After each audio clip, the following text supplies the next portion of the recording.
right. Well, welcome, folks. Thanks so much for taking time here. I see a lot of familiar faces, so I really appreciate everyone's participation in this work group and all the subsequent subcommittee meetings we've had as well. I'm going to just begin by asking everyone to enter your name and affiliation and email into the chat. Should have a recording of or a list of who's attended, but it always helps for everyone to see who they are and the rest of the group as well. So while you're doing that, I'll give a little overview of what we've been doing. Again, a lot of familiar faces, but this work group started around the first of the year, and we had a kickoff meeting in March, or excuse me, January, followed by another work group meeting in March, and this is our third one, and we've branched into 4 subcommittees, which I'll be giving updates on as well in a second. Funding, policy, removal, and then public outreach and education. And we've done great work at, I would say, a lightning pace, given all the obstacles and just time and research and everything like that, and everyone's day job. So again, I really appreciate everyone's time here. So we'll have a lot of recommendations and just some thoughts for people to consider. We've also had the pleasure of working with William & Mary's Law School, their Virginia Coastal Policy Center. We've done a white paper. They'll share the results of that, which I think is highly informative, and we'll have some group discussion here. So really that's just the agenda for today, just some updates from Katie and myself, and then followed by some next steps after the white paper discussion. As another matter of background for those who might not be familiar with this group is my name is Jeff Flood. I'm with the Virginia Coastal Management Program, and Katie registered here is with the Clean Virginia Waterways at Longwood University. So we're both co-facilitating this work group. And Katie, if you want to give a brief background how things got started way back when, and then how we got to where we are where I left off. Sure. Yeah. So this all got started because way back in 2014, the Coastal Zone Management Program led an effort to write a marine debris reduction plan. And in that plan, abandoned vessels was recognized as a major component of marine debris. And so finally last year, we had the resources and the time, partly thanks to COVID, we had the resources and time to start the work group. So actually, I looked, my first research on this project was last June, even though our first meeting was in January. And we learned that the Coast Guard was extremely interested in this topic, as well as several state and local government agencies. So it seemed like the time was right. And yeah, and since then we've come a very long way since our first meeting in July. I'll point out too that marine debris reduction plan is being updated right now, and it's open for comment. And after today, we're going to take a look at the recommendations that are in the marine debris reduction plan, the draft plan. And Jeff and I will see if we need to tweak any of the actions that pertain to abandoned vessels. And then we'll send it out to all of you to take a look at. There's actually 4 goals in the marine debris reduction plan. Consumer debris like single-use plastics is one category, microplastics is a category, derelict fishing gear is the third, and the fourth is abandoned vessels. So we'll send that out to you in a week or so, maybe less, and you don't have to look at the whole plan, but we would recommend and encourage everyone to look at the abandoned vessel portion of the Virginia Marine Debris Reduction Plan when you get that from us soon. So back to you, Jeff. Great, thanks, Katie. I'm just sharing the agenda here. Probably should have done that a second ago. Has everyone seen that draft agenda here? Yes. Okay, great. So rolling along, I will give a very brief update on subcommittee activities for the benefit of folks who might not have attended a couple of those, but I do, again, see a lot of familiar faces.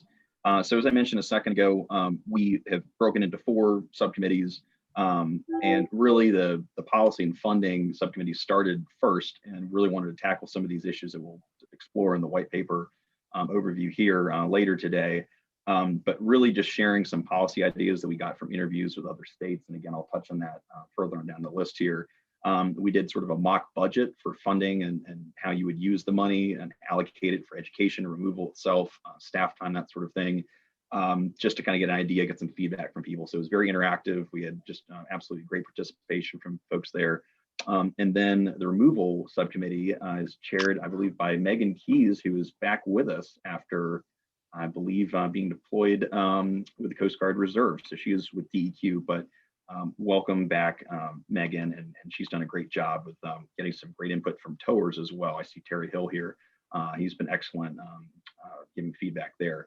And then Jessica Steelman, also welcome. I think I see you here, Jessica. She has been the chair, if you will, the lead on the outreach subcommittee, and we've worked really closed the gap on the other subcommittees recently by getting some good definitions together, a list of collaboration needs with other subcommittees, identifying an audience and how we want to target folks for stakeholders and future stakeholder engagement. And then as we'll get into our next steps here, and Katie alluded to a second ago, just sort of the final report and how we are putting the recommendations and suggestions from the white paper along with the feedback we've received thus far into sort of a report for everyone to be able to review a couple months from now and really open up to even wider stakeholder engagement beyond just work group members here.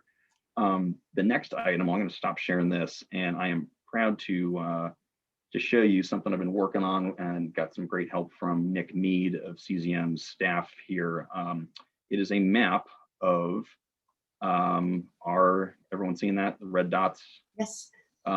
This is a map of ADV locations. The Coast Guard was kind enough to provide us with a spreadsheet of about 170 vessels that they had been reported to them, or they self-reported, and really was just an informal document to not have to trigger a missing persons search and rescue every time the same ADV was reported.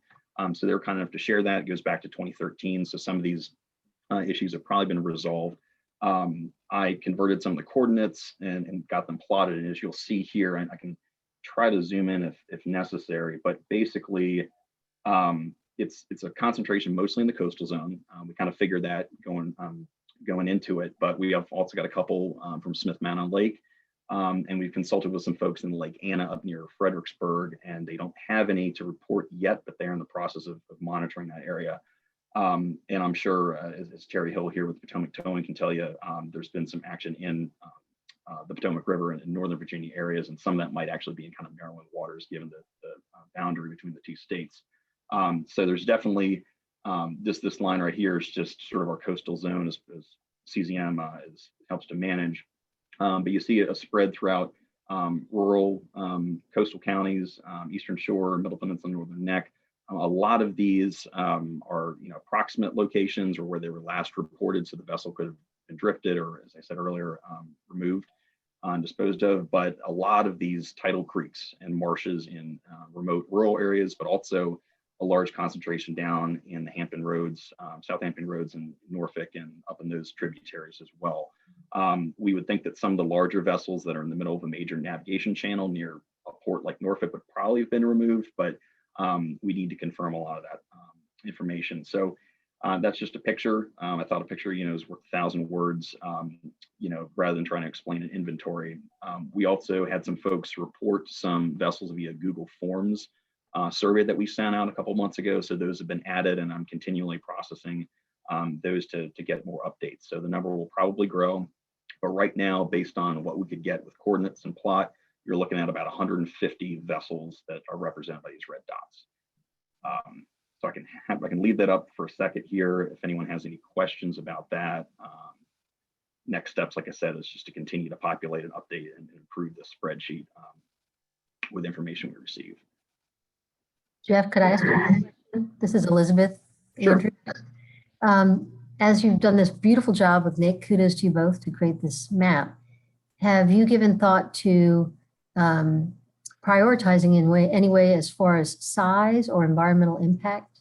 This is just a red dot per boat right now, but I mean a large vessel or a leaking vessel, etc. That is an excellent question. We have not gotten that far to have all the information of the vessels and go by line to see size, proximity to the navigation channel. Is it a real threat to public safety? And certainly the environmental impact, damaging a marsh or leaking fuel. We would hope that some of the older ones that have been out there and documented in the last couple of years, that they would have, any pollution would have been contained And we can get into some of the jurisdictional areas as well that I know you're aware of, but between the different agencies and their roles in responding to ADV. But we would hope that those are still not leaking fuel, almost 2013, but to the prioritization next step, it will be looking at ways and actually discussing with the work group and subcommittees the best way to do that. Obviously, public safety and navigation and environmental would be probably the top two in my mind right now. But there's also some stuff we'll get into later with some of these at-risk vessels that are either firmly attached to a slip or on land even. And depending on how the funding would work out, is it, if you've got the first threats to the environment and public health, and now you're looking at cleaning up a bunch of marinas, do you go for the ones that have high concentrations of vessels? Do you rank it based on size and therefore cost? Do you get economies of scale? And then it gets into other things that we'll get here later in the meeting with who's doing that. Is it the state, is it localities, PDCs? How would you structure a grant program perhaps? So there's a lot more work that needs to go into prioritizing these things, but this was just the first step to get a visual. Thanks. Hey, Jeff. Sorry, Elizabeth. This is Jessica Steelman. Sorry, my camera's not on right now, but this is beautiful and amazing. And I was just wondering, Jeff, is this public facing yet, forward facing? Is it still in progress? Is it something that we can start sharing on our Facebook pages, our social media, our agency websites to start with some of that public outreach for awareness? I would give it a little more time. All of these coordinates have all been checked over, and I've ground truth in Google Earth. I mean, probably half of them, just to kind of test it. I would probably want to get in and get more of an interactive map. Nick, again, was amazing in getting this together, but there was some sort of service. He had some IT issues, so he wasn't able to get an interactive sort of Esri map, which would be more helpful to be able to kind of zoom in and zoom out, throw an aerial on it, really see if the dots are where they should be, and then kind of establish sort of a location sort of confidence level. So I'm very confident in these locations being accurate, but it's just meant to be the general spread. So we're going to do a little more work on it, and then let you all know when you can kind of share it for that. So that will be like very soon. And Jeff, there's one more question in the chat box. Yeah. Are these only ADVs that are in the water? There are, again, based on just a few, 50 or so of the 150 that I ground truth, they are very close to the water. And if they are, or they're already in it, and as you can see, some are very much in water and offshore even. But I think the worst distance in terms of maybe inaccuracy was maybe a boat yard where it's maybe 100 yards from the water, but even then, that might be one that's abandoned on land. And some properties were listed, which again, we would have in our spreadsheet. We wouldn't want to, share the privacy information, but we got some addresses. So I kind of did the search, and sure enough, it was pretty close to the person's dock, or adjacent. They would say near the end of the road. So maybe it's a VDOT ending, like a roadway ending for public access. You see in the Northern Neck and Middle Peninsula, the Public Access Authority might be near, so that might be an additional partner. So for the most part, they're pretty much where I would think they would be. I have a question, Jeff. Mm-hmm. What's the best and easiest way for the general public to get to the inventory form if they have vessels to report? That is one that I'll take a stab at, because we've kind of gone through it in waves. We've sent it out through several of the work group members. Neil, you've done an awesome job of filling it out for Smith Mountain Lake. I might kind of punt that to Katie and how we would want to put that in a way that it's easily accessible, but is used by folks that are really taking it seriously. I don't know how you'd structure that on the Clean Virginia Waterways website, but for the most part, we've just been sending out via email to folks here in this work group. Right, and I'm trying to pull up the flyer that we created. Yeah, with the QR code too. Share that with you all. Right, all right, so let me share my screen real briefly. Sorry, having trouble sharing. Oh, so let me stop sharing. That's Okay. the problem. Yeah, because I'd like to get it on like TLAC organizations and SMLA, and maybe put it on there. So here's the flyer that we produced. Actually, this was produced by the Coastal Zone management program. And it can be printed at any size, but the recommended size is 8 by 8. Quite honestly, it's been on my to-do list to get this sent to a list of marinas that we have in Virginia. They're all coastal marinas, to ask them to either print it themselves and put it up, or let me know if they want a printed laminated version of it. But there is that QR code that anyone can hold their smartphone up to, turn on the camera, and it will automatically take you to the online Google form that you can then fill out with all the details that you know about the boat, and then also send us a photo. So this flyer exists, but it's not yet been distributed to marinas. And I hope that will get done in the next week or so. Okay, because I'd like to, if I could get it to TLAC and SMLA on Smith Mountain Lake, that would be great too. Right. Okay. Well, this is something I can attach and send to everyone on the work group later today, but getting it out to the marinas is just something I've got to get done. Okay. Katie, John Bateman. Have you guys completed outreach to the marinas to see which vessels they have or that they consider are abandoned or the owner is unresponsive? We already reached out to marinas once, and we did hear from several, but we need to do much more to reach out to them. But yes, we did send an email to them several months ago. I want to say February, asking their experience, and several of them asked us to interview them about their experiences. So Jeff and I have completed several interviews with marina owners about the issues that they're facing. But more definitely needs to be done. Well, Katie, for the Northern Neck region, myself and my colleague Lisa Hull would be able to help you conduct that outreach to the marinas if you needed help identifying vessels there. And then we do have vessels that get abandoned at roadway endings, like Jeff mentioned, and other places. And that's pretty much anecdotal information that the public has. But we could also seek out that anecdotal information as well. Right. And I'm really glad that you brought that issue up of boats that are abandoned on land, in parking lots, along the roadside, and parks, things like that. We will have to discuss that as a work group. Not today, because today's major topic is going to be the recommendations from the Virginia Coastal Policy Center. But I'm really glad you brought that up, because it's something that we should be addressing in the report that's coming from this work group, which we'll be working on this summer. So any other thoughts on the inventory before we move on to the next agenda item? And if you've got questions, of course, you can always put them in the chat box so we don't lose your ideas. So let me ask, what are you using for a database for marinas? Because I don't believe I've ever seen an email asking anything about that. Well, but you're inland, right? Our database is That's what you call inland. coastal. Are you Lake Anna? No, I'm on the Potomac River. There's about eight marinas right here in Woodbridge, and there's probably another, well, DC doesn't really count, but you have one or two up in Virginia. So I'll go to say that we never got it. I'm not sure why, but. Okay. It could well be. The database that we have is partly based on subscribers to, I can't remember the name, the coastal maps.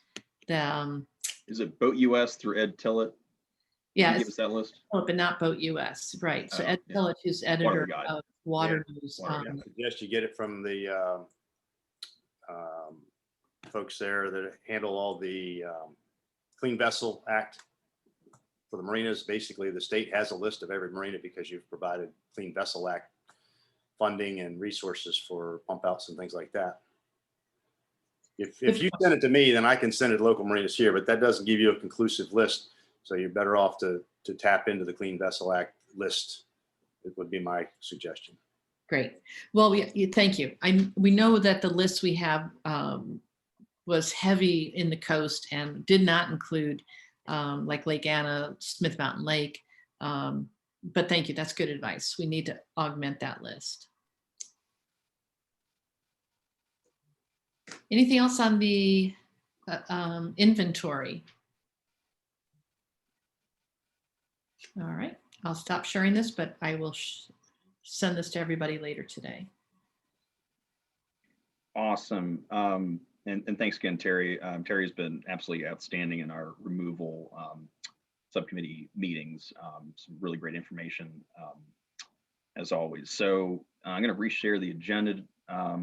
So I guess I'll just keep rolling and then turn it over to Katie to talk about those marina interviews. But real quick, I did give a report to, I believe, each of the subcommittees over a course of several meetings about interviews we had with other states' ADV programs. And the basis of, had some help from NOAA. The basis of this selection was, obviously you have a lot of coastal states plus some territories. And we went after the states that had the most established ADV programs. And that was sort of sorted by NOAA in a map that would say, funding, you have legislation, discussing it, authorizing someone to act, and do you have a program itself? So when we kind of checked all three boxes for some of these, that would just reflects our why we selected the states, and I'm about to rattle off here. There are a couple of surprising states that you would think with a lot of boating activity that don't have much of a program. So down the line, we can look at them in our effort to capture a really good sample size in a small amount of time. We were still able to either a Zoom meeting, a phone call, or have them as guest speakers. You may recall Oregon spoke at the March 5th meeting, I believe March 3rd. But we've reached out and spoken to California, Oregon, Washington State, Ohio, Florida, South Carolina, North Carolina, Maryland, Rhode Island. I might be missing one, but that was, I reached out to Hawaii, then get back to me. So really the only other big state with a big shoreline, a lot of boat activity we've not reached out to that has an established program is Texas. So we've pretty much got the ones we wanted to. And I'm going to throw out just a couple of highlights here so we can keep on rolling. But this is stuff that Jesse with William Mary and Elizabeth Andrews will talk about the paper. So there's some overlap, but just some of these key things that kept on coming up over and over and over again. And all the programs were different. They had some overlap, others were radically different. But just some key phrases for people, I guess, kind of marinate on in the next couple of minutes. Some liability of removal, how confident states are in their jurisdiction, any liability from damages, takings of private property, vessel evaluation, what's scrap, definitions here and there, state-local partnerships, a vessel turn-in program for at-risk vessels, penalties, civil and criminal, enforcement of those, jurisdiction again, grants and reimbursement, kind of touches on state and local partnerships. There's a lot of different models out there. To have a commission that really oversees long-term expenditure of the funds and ranks and prioritizes and approves the vessel removal would be something that we'll get to later in suggestions. And then last but not least, the fees and the funding aspect of how do you pay for all of this. So various different revenue sources. So that's really the highlights I wanted to. And again, I think a lot of folks have heard the more in-depth summary that I gave earlier, but those are just some key takeaways and themes that emerge in all of these interviews. So I will turn it back over to Katie to talk about the highlights from the marina interviews. All right, thank you.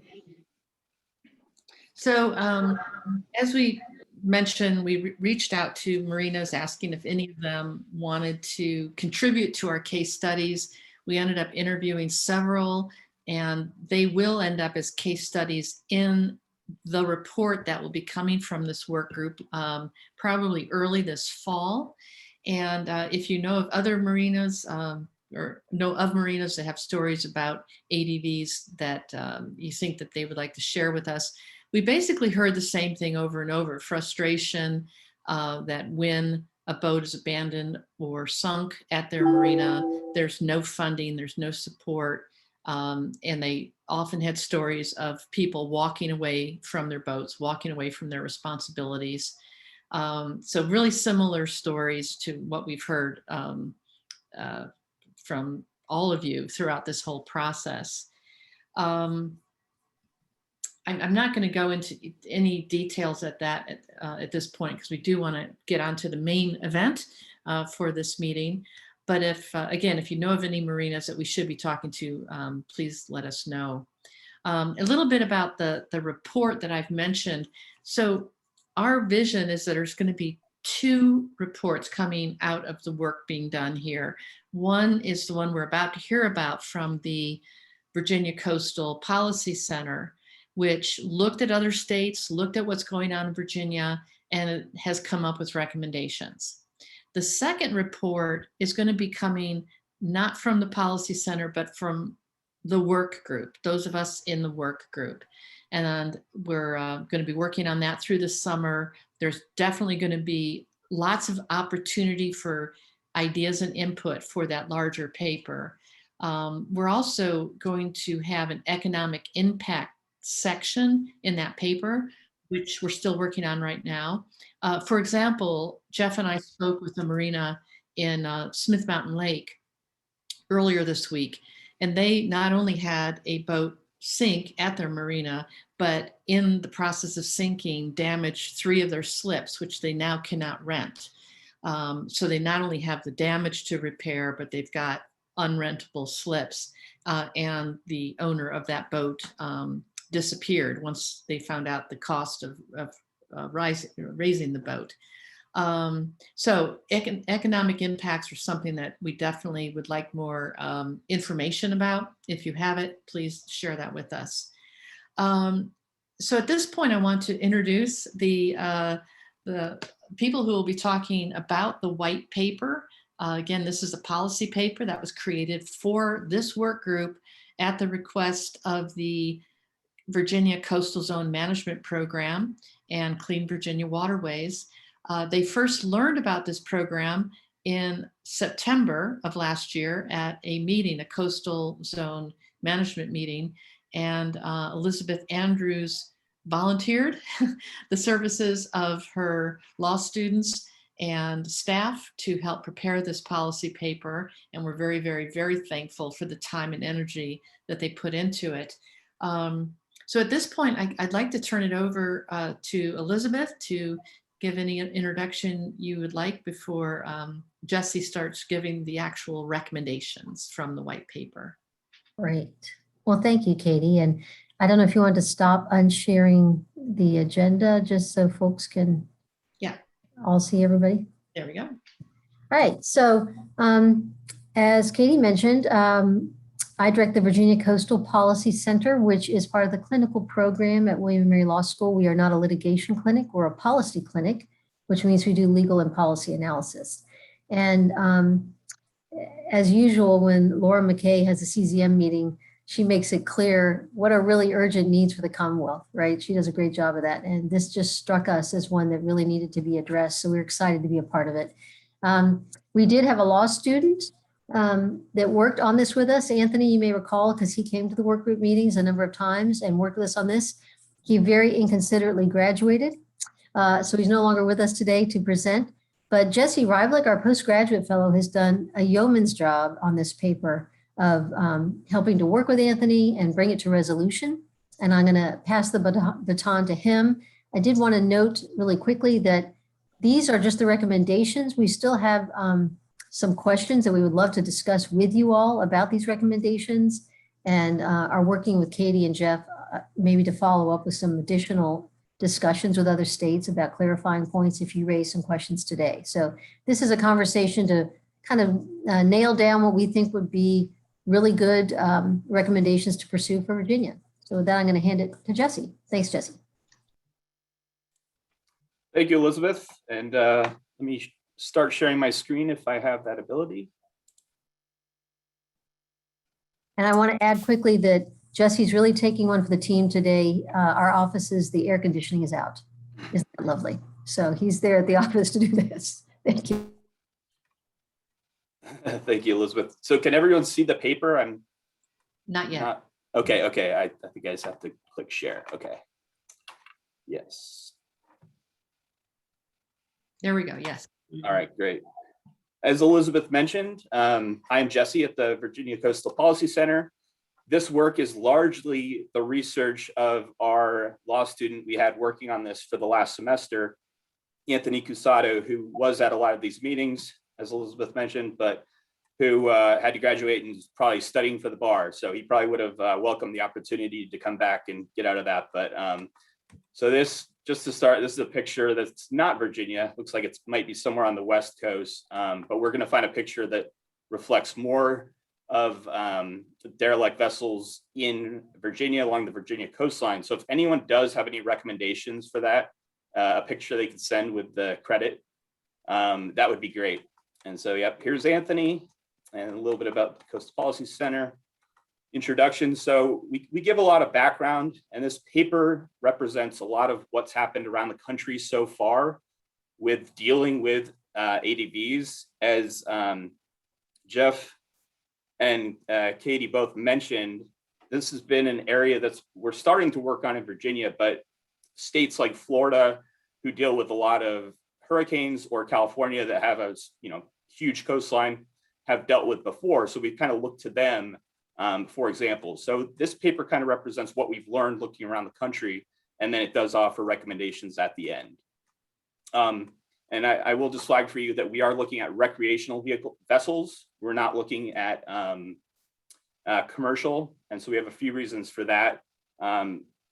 Most of the states we looked at did it this way, and it's easier to kind of share the brunt of dealing with this issue among the regulated recreational vessel public, rather than trying to put it across the commercial industries. And so also they're the ones that primarily have recreational boaters are the ones that primarily have these fiberglass vessels that are harder to dispose of. So that was another reason. So we talk about, this term abandoned and derelict vessels. It can mean everything from the picture that we saw from Katie's flyer, where there's a boat that looks like it's still at a marina, but obviously is inoperable and, can't move and can't sail, to boats that are actually sunk or beginning to sunk or are stuck in, marshes.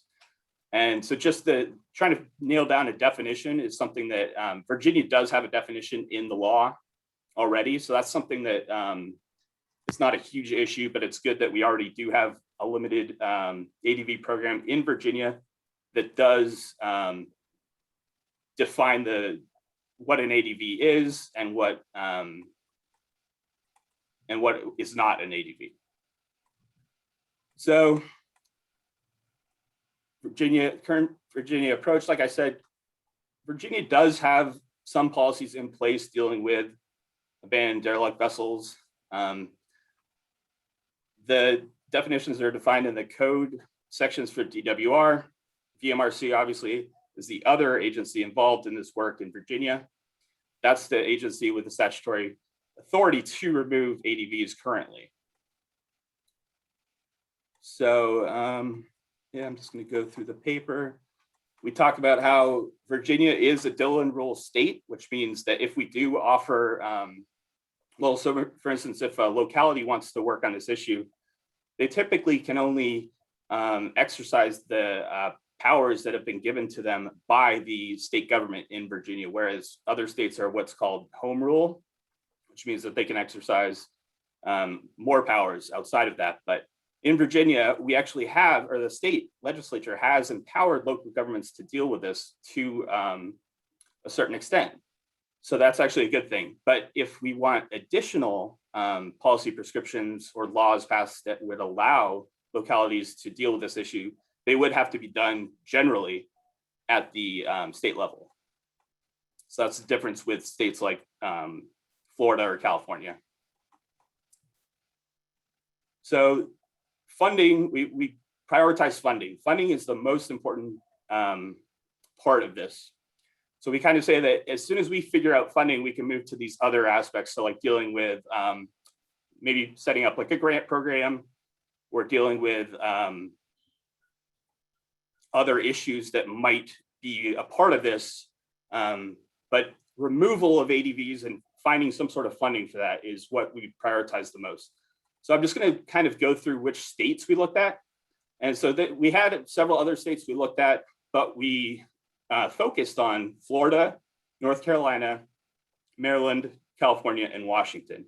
And so there were a couple other states we looked at and thought about including, but these states kind of had robust, at least parts of ADV programs.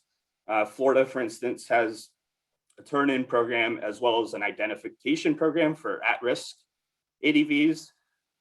North Carolina has taken some, as you might have heard in our, I think it was our first meeting, Major Meyer presented about North Carolina's attempts to deal with this issue. And then Maryland, we looked at because they have an excise tax to fund their program. And then California and Washington also have innovative approaches as well. Washington has a great way of prioritizing which vessels are dealt with first and which ones get the funding. And then if there's more funding, then you move down the line of prioritization.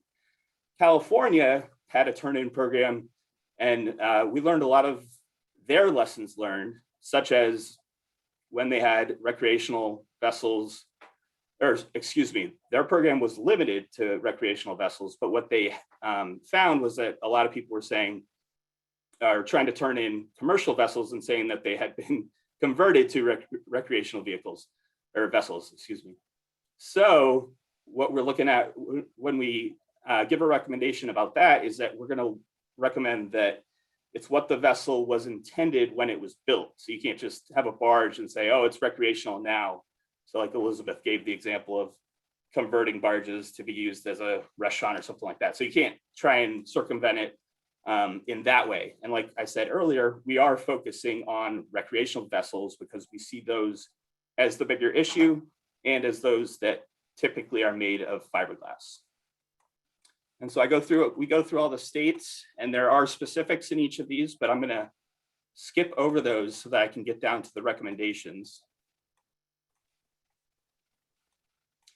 And as you can see, it's quite a long paper at about 25 pages right now, but that's because we adhere to the legal citation method, where we pretty much cite every statement that we make.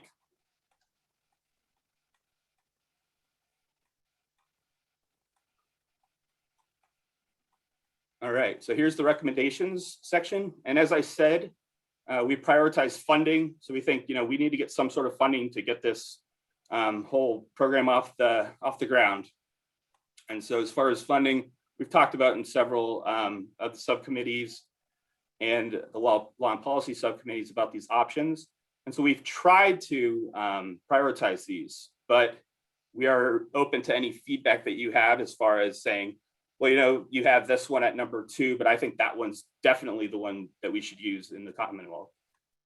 So the first one is a potential fee on recreational vessels. So we've heard that there's concern that such a fee, if it's associated with boating registration, that it could run afoul of the U.S. Coast Guard requirements under the Recreational Boating Safety Grant Program. So if we do recommend a fee, it will be narrowly tailored to make sure that it complies with that program. So we have the example of Washington's derelict vessel removal fee. And then there are a couple other fees that we're looking at that could be done at the local level. We talked about decals and trying to think of another one, but essentially these could be done in several different ways. And the idea being that this would all go into a pot that could be used to deal with derelict vessels. If it was a local fee, imposed with your tax fee each year, then it would obviously go to the local government to be used. But if it was a state fee, then it could be used by the state. And so we focus on trying to think of which agency would be most proper to collect the fee and then administer the fee, and realizing that there might be some space for DWR to do this or VMRC. And then we also look at just this idea of vessels avoiding having to register. And we point to Florida, which does require, if a boat stays within Florida waters 90 days or more, it must be registered. Now, federal regulations say that you can't require a boat be titled in a specific spot because of Coast Guard regulations, but you can require it be registered. So that's another thing you could think of, or that we might consider, that Florida does. And it's only for vessels that are there longer than 90 days, that even if they are, I always blank on the term, but anyway, whether the Coast Guard documented, there it is right there, Coast Guard documented vessels or not. All right, so then the second thing we look at is the creation of a new ADV fund account. So this would be funding from the Virginia legislature to deal with this issue. And so we talk about where there are currently funds. So there has been funding that's been allocated in the past for this issue, but it didn't go to actual removal of vessels. So looking at funding that actually could go toward that. And we have examples of funding, I think, that ended up not coming to fruition because of things like the recession or even COVID, I believe. So that's something that we can consider, but it's pretty straightforward. It's money that would be allocated for this by the General Assembly, but of course, nothing's that straightforward these days. So a third example that we is one of our recommendations is the Maryland approach, where they charge, I think it's 5% on all vessel sales to fund their ADV program. So it does fund other things beyond that, but we've seen hundreds of thousands of dollars go toward ADV removal from that fund. So that would presumably raise a lot of money. But of course, the snafu there is that it's a tax and no one likes taxes. And I looked into it a little bit. There's ways that Marylanders can try to get around paying for that tax, but they do a pretty good job of, they pretty much just send you a bill if they know you have a boat and it's in Maryland. And the onus is on you to prove that you don't owe them the tax. So it makes a lot of money, and it does deal with this issue, and it does allocate the funding toward the people, to the people who have paid for the boats, because like I said, it's based on 5% of the value or the price you paid for the boat. So then the fourth and last one is a fuel surcharge. So it's a tax on fuel when you get it at the pump. So this would probably have to be at marinas. So yeah, only to the sale of fuel at boat fuel docks. And once again, that's to try and allocate in a fair way that this would be going toward this issue and paying for this issue. And I don't know if any of you are boaters, but I mean, I know a lot of you are. When you do fill up at a marina, it's a lot more than if you were able to put your boat, on a trailer and go fill it up at the gas station down the block. So it's already a little bit more. So that's one drawback I could point to, but it's another way that might be used to fund this ADV control efforts in Virginia. So preventative measures. So definitely not to be overlooked. The best, cure for this would be stopping the ADVs from becoming ADVs before they become sunken, before they get stuck in the marshes, and before they're stuck at a marina and unable to be moved. So as I say, after funding is in place, the backlogs have been removed, preventative measures should be next. So the first one we look at is a program to identify at-risk vessels. So if the way you think about it is, you might walk by a boat when you're going, down the block or, taking a run, and you see that it hasn't moved in months or years. Finding a way to report that, whether it's to the marina, the local government, or the state government in some way, would be a way to identify these at-risk vessels. Also, I grew up for the most part in Florida, in Sarasota, where we would have a lot of derelict vessels that people lived on. And they passed a lot of laws to deal with that, essentially saying that you can't stay in one place anchored for years because the presumption is that you are inoperable if you can't move your boat. So they did pass laws there to make you essentially prove that your boat wasn't just stuck there and inoperable. So trying to identify these vessels is one proactive way. So marinas would play a huge part in this on their properties, or they would allow local and state law enforcement into their marinas to, at whenever they need to, or, it could be like monthly or biannually, something like that, to just check and see if there are any of these ADVs. But I mean, it would probably be the marina owner who would be reporting these, which we've heard marina owners don't necessarily like the onus being put on them. So if there was a law that was passed that said, you must tell us when there's an ADV or a possible ADV on your property, then it would shift the, I guess, blame to the government, and at least make it so they're not, snitching for no reason, or like, needlessly targeting one of the marina, marina users over another.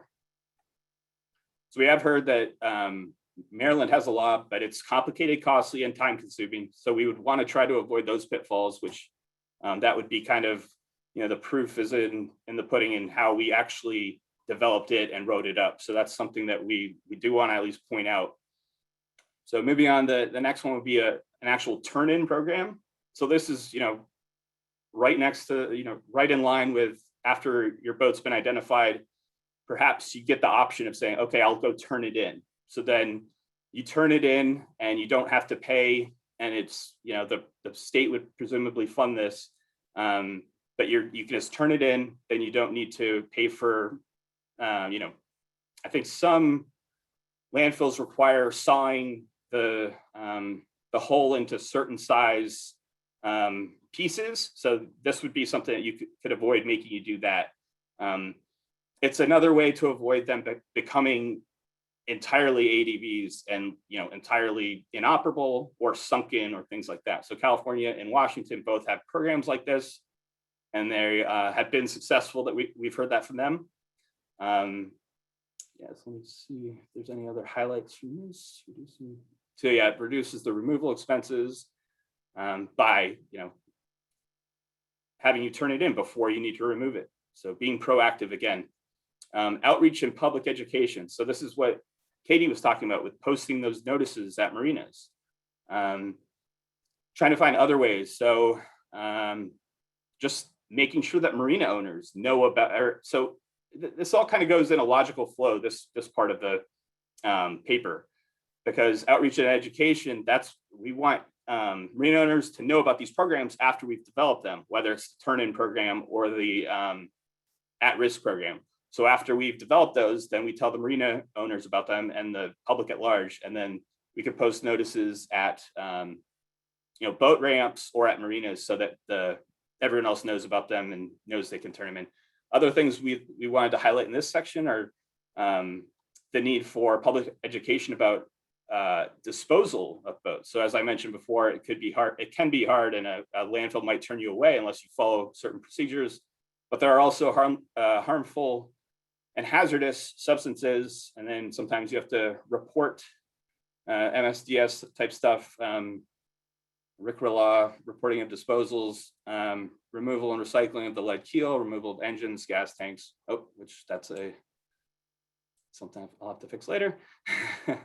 Finally, boat sellers should keep receipts and all documents. So this is something that we're recommending that goes to other parts of our recommendations, which are that, let's say you sell your boat and you didn't get a good contract of sale, and make sure that the next person who bought it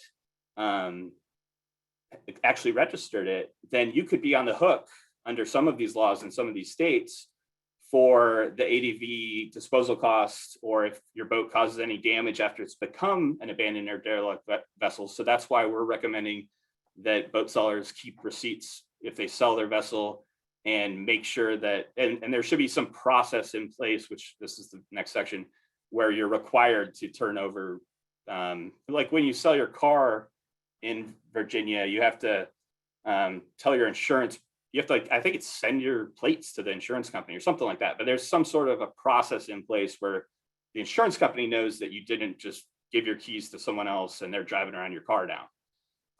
So yeah, these process improvements that we're recommending include strengthening record keeping requirements, which is what I pretty much just went over.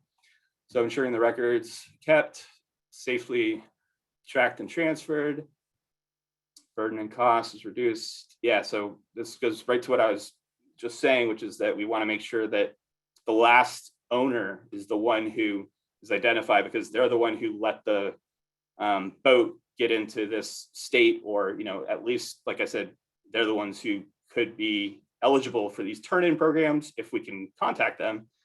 And so things like that, so they don't fall into more disrepair and potentially sink, etc. So notify DWR of any transfers, but also adding a fine or punishment for failure to do so, which is what Washington State does. This could ensure that people actually make sure they do it if there is some sort of a, you know, punitive aspect to that, instead of just saying it's required, that actually having some sort of a fine or punishment. So compulsory removal. Yeah, so this goes back to the fact that the way the law is currently written, Virginia law authorizes ADV removal by VMRC, but it doesn't require that they do it. And obviously VMRC, if they were here, they would say, well, we would need the money to do it. So that would be something that, once again, don't want to put the cart before the horse. We would want to make sure there's funding available for this, but changing the law so that the statute actually says VMRC will remove ADVs, or must, or shall, rather than as it currently sits, which is that they may, because this probably isn't something that's a huge priority for them, as opposed to state like Florida, where the Florida Fish and Wildlife Conservation Commission focuses a lot of time and effort on this issue because it's a bigger issue, but it's becoming a bigger issue in Virginia. So giving VMRC the tools to do its job and to require them to do it is another option. So liability shield, we've heard from towers and others that they want to make sure that they are not potentially sued for any damage to an ADV that they're removing. So we've given some examples of liability shields from Maryland, Florida, and Washington, and they're here in the footnotes.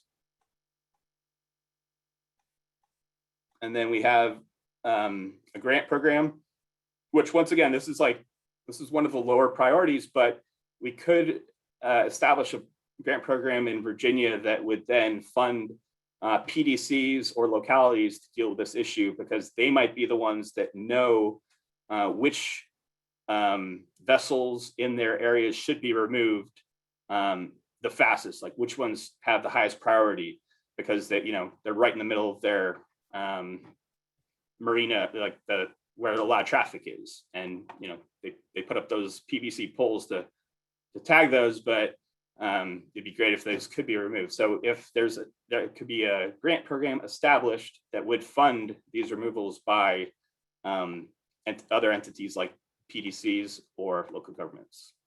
And then giving additional removal authority in the law. So granting removal authority to local governments, most of which have their own law enforcement agencies. As I mentioned earlier, this is a Dillon rule state, which means this is of the utmost importance for the General Assembly to enact a law like this. The local governments would presumably say they don't have the authority without that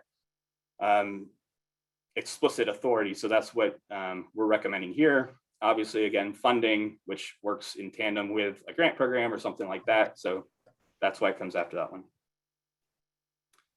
And then identifying disposal procedures. So this is essentially, what do you do if the state ends up with a bunch of ADVs? So we do have if we have a turn-in program, or we have something like that where the state ends up having a big area, what do they do with them then? So adding disposal procedures, kind of thinking about the end of life of these boats more than has currently been thought about so far.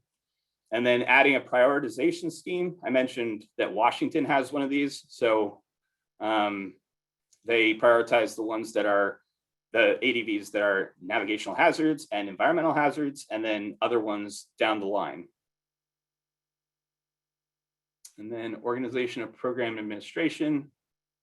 So this is essentially the idea that we want to have a position that would be a permanent full-time position to lead this, because we think that's necessary. And we think that that's a way that this would all get done, because without someone actually working on it, then it would just be all of us in our work group.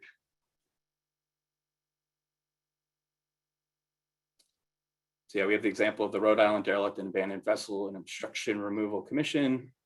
It's an example of, oh, so this is another idea, is having a committee. And I was talking to Elizabeth about this a little bit yesterday, and yeah, I think this would be after having a program head think about something like this. Fiberglass reuse program. So once again, this idea of trying to think about what happens to these boats after they become ADVs. And so we heard some examples at one of our previous meetings about the Rhode Island Fiberglass Vessel Recycling Program. That's just one idea. There are others that are emerging, but it's kind of a pilot program right now. And I know some of the NOAA meetings, yeah, I mentioned NOAA right here, is working on expanding this program to other areas. So there you go. I think it was NOAA that funded that program. So yeah, that's it for me. Let me know if you have any questions, and I'm excited to discuss this. Thank you, Jesse. I just wanted to add a couple things. First of all, you were presenting, so I'm sure you didn't see that Tom from DWR noted that there is a regulation in place already at DWR that they are supposed to be notified about a transfer in ownership. I'll just say I will leave it to Tom to talk about how much that is actually complied with today. And I'm happy to go back and I'll double check and see if that's cited in there or not, but it's something that I think could be beefed up today as far as how much compliance there is. The second thing is that in mentioning the grants possibility to PDCs, Jesse mentioned it and so did Katie or Jeff, I think earlier. I was thinking that another reason for having something like that, for having some kind of involvement of localities and or PDCs, is that not only are they aware of their local waterways, but, and I know John Bateman's here, maybe you want to speak to this too, but there's an increased interest in dredging of some of our creeks as the federal government has backed off on doing that some. And there was some funding created by the General Assembly a couple of years ago, administered by the Virginia Port Authority to help with the dredging of these back creeks. And so that would increase their awareness of these vessels and also increase their need to get them out of the way. So it's not just a navigational hazard, it's also a block to dredging. So I just want to mention that as well, because the PDC grant concept has come up a couple of times.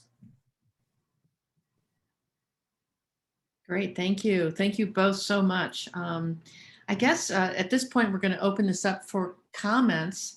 And Jesse, if you could scroll back to the beginning of the actual recommendation section of this paper, while we want to have a robust and open conversation, it might be good to go with the structure of the recommendations that are in this white paper. I want to point out again that this is a paper by the Coastal Zone Policy Center based on their research and recommendations. There'll also be opportunities for everyone on this phone call and in our work group to continue to contribute to the conversation when we produce the larger paper, which will be coming out in the fall, and that will include recommendations from all the work groups as well. But this is the time to share your thoughts. So the first recommendations focused on funding options. And of those, one was a fee on recreational vessels that would support a program. So let's just stop there and see if there's any thoughts or reactions to that concept.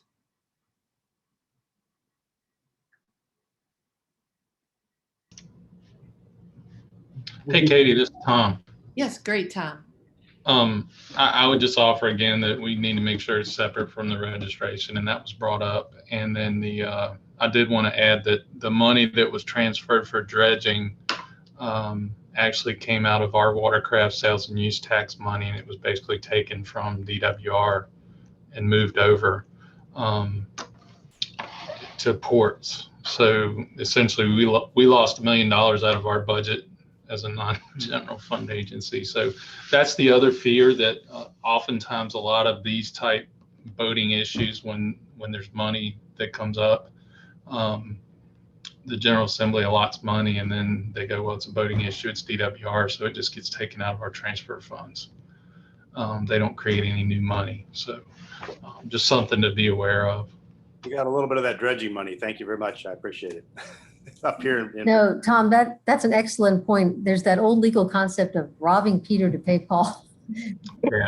Yeah. We see that a lot. And there's already, there's already a 2% watercraft sales and use tax. And that brings about $5.5 million to our budget. And it's pass through money.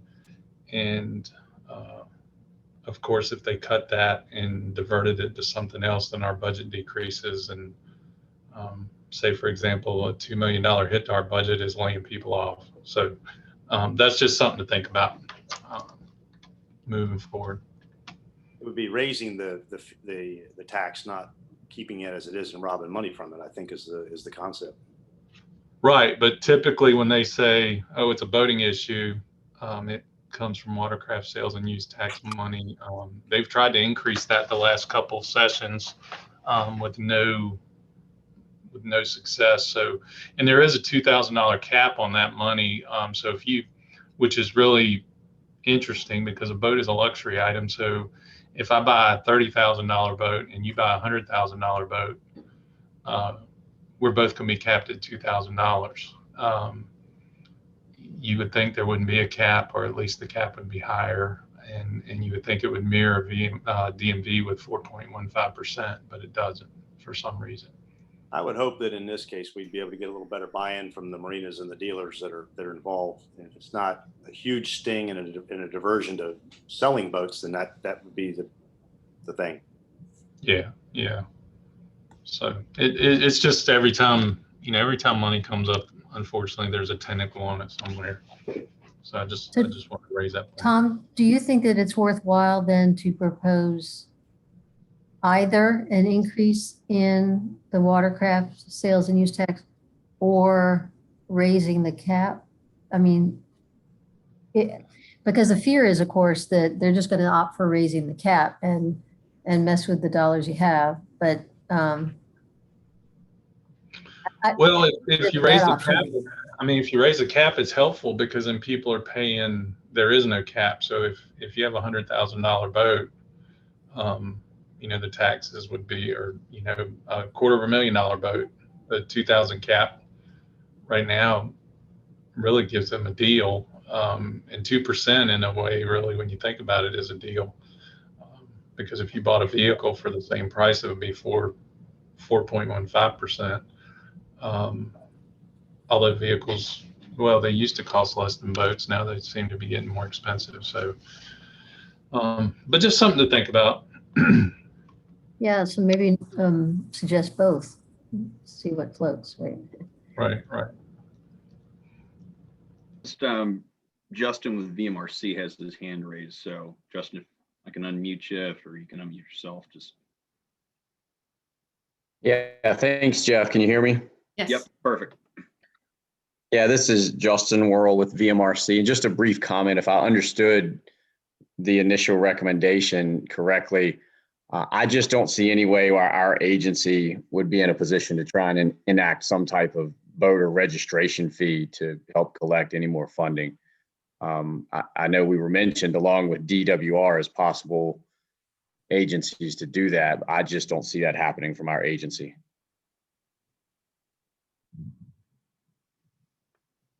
Got it. Thank you. In other words, keep it distinct that DWR does all registration and that you all do the deal with the abandoned and derelict and things. Yes, that's my understanding.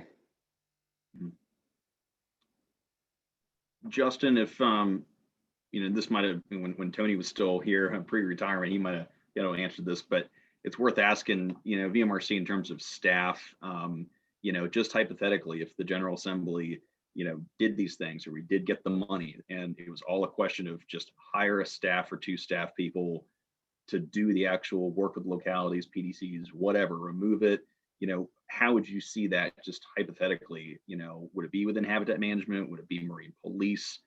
If the money's there, is there a big, obstacle to setting up a program within VMRC? Well, that's the key. If the money's there, and of course I don't make that decision, but basically we're told all the time that we don't have any money. So, much like a lot of other state agencies, but I can't answer that completely and directly. I think it would depend on who receives the complaint, of course, where it is. Typically we work through law enforcement for these matters, but Habitat does deal with some of the acknowledgement, location, and identification of the vessels, and working with the public for advertisements if necessary before removal. But until there's a specific position created to handle all of these duties, which there may very well be in the near future, I'm not sure, this would go either through law enforcement or a Habitat. So I don't really think you'd go wrong in letting one of us know. And then if Habitat had a specific role, we would fulfill it as requested by the Marine Police and vice versa. Awesome. Yeah, I know Jamie Green's been with Marine Police, has been on a couple of these calls. So thank you both.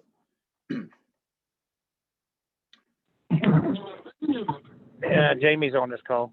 Oh, hey, just never, yep, see you dialed in. Thanks. So if the funding were in place, would we think that this additional staff position makes more sense at VMRC? I know that's what you're basically just getting at. Or does it also make sense that Department of Wildlife Resources would also have maybe additional staff resources to work on ADVs? Or is that something that has to be discussed once the money's in place?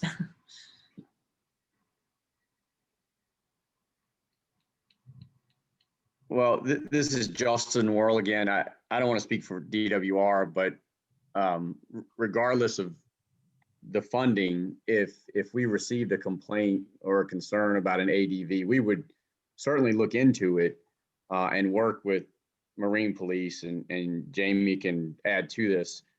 But there's no guarantee that we could sort of complete the whole activity of making sure it is removed or was removed.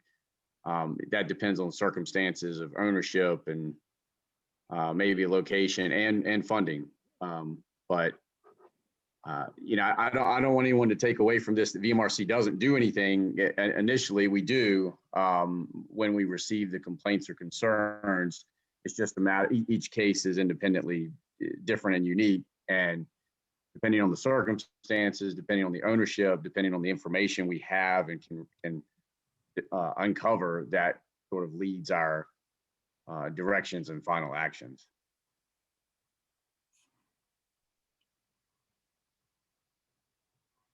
Right, okay.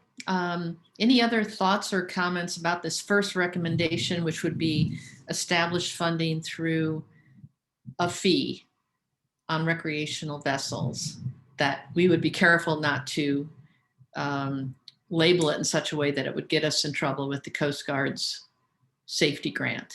Any other comments, thoughts? Do laws have to be passed to have some of these, like excise taxes or fuel surcharges or anything like that? I'm sorry, what was the first part of your question? Does a law have to be passed Ah. to get these excise taxes or fuel surcharges? I would say yes. An agency doesn't have any authority to impose a fee without the General Assembly authorizing it, because all revenue has to go through the appropriation process. Well, let's move on to the other financial. I'm sorry, was somebody going to say something there? No, I'm just gonna say that could take a while to do that, so. Oh, yeah, we don't think this is going to be a fast fix, but we're moving towards it. So the second recommendation is to create a separate ADV fund account so that these funds will be exclusively for the ADV program.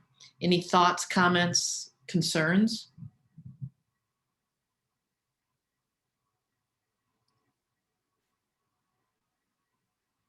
Okay.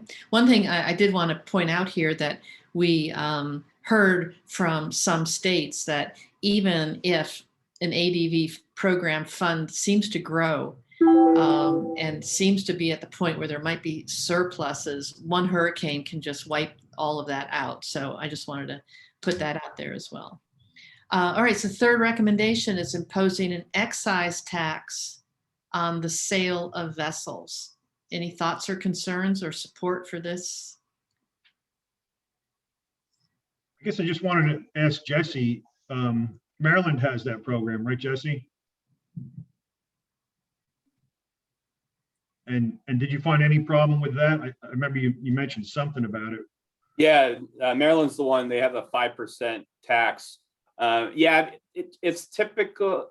So the way they try to make sure that the tax is opposed is, like I said, even if you went over to Virginia and bought your boat, brought it back to Maryland, they would just send you a bill when you registered it in Maryland and say, you owe us for this. And then the onus is on you as the purchaser to say, well, I already paid that much taxes. Or there are ways. I found a couple boating attorneys that had whole blogs dedicated to this issue.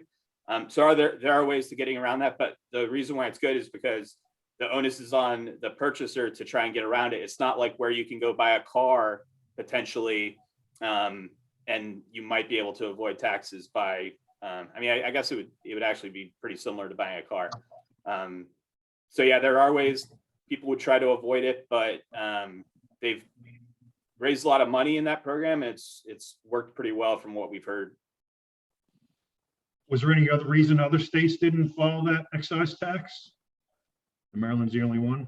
If I had to guess, it's because it's a tax and people don't like increasing taxes.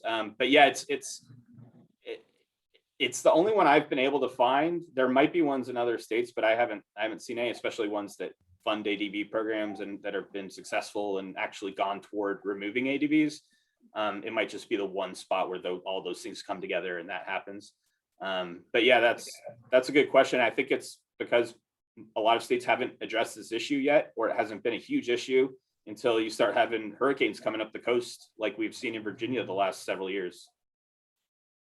And, you know, I'll add that because we're all connected by the Chesapeake Bay, that does undermine it a little bit. And I speak from personal experience because last summer when the pandemic was in full raging madness, and there was a big rush on boats, you may recall, it was hard to buy boats like it is hard to buy houses this year.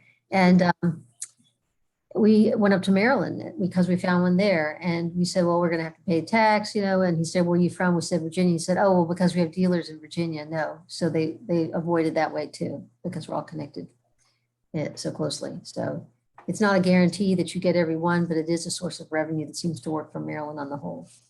I just want to point out that Maryland passed that law, I want to say about 20 years ago. I just tried to Google that real quick, but it's been in place for quite a while. Any other thoughts or concerns or ideas about an excise tax? Do you think you'd see a big pushback from boat dealers or manufacturers on the excise tax? Probably, but you'd have to sell them, and we have to make them understand what it goes for and that it's a pass on. And as long as it's the 5% for Maryland gets to be a little steep in some cases, but you know, something lower might get through. Well, maybe that also is why this is number 3 on the list of suggestions and recommendations. So the next is a possible fuel surcharge. Any discussion?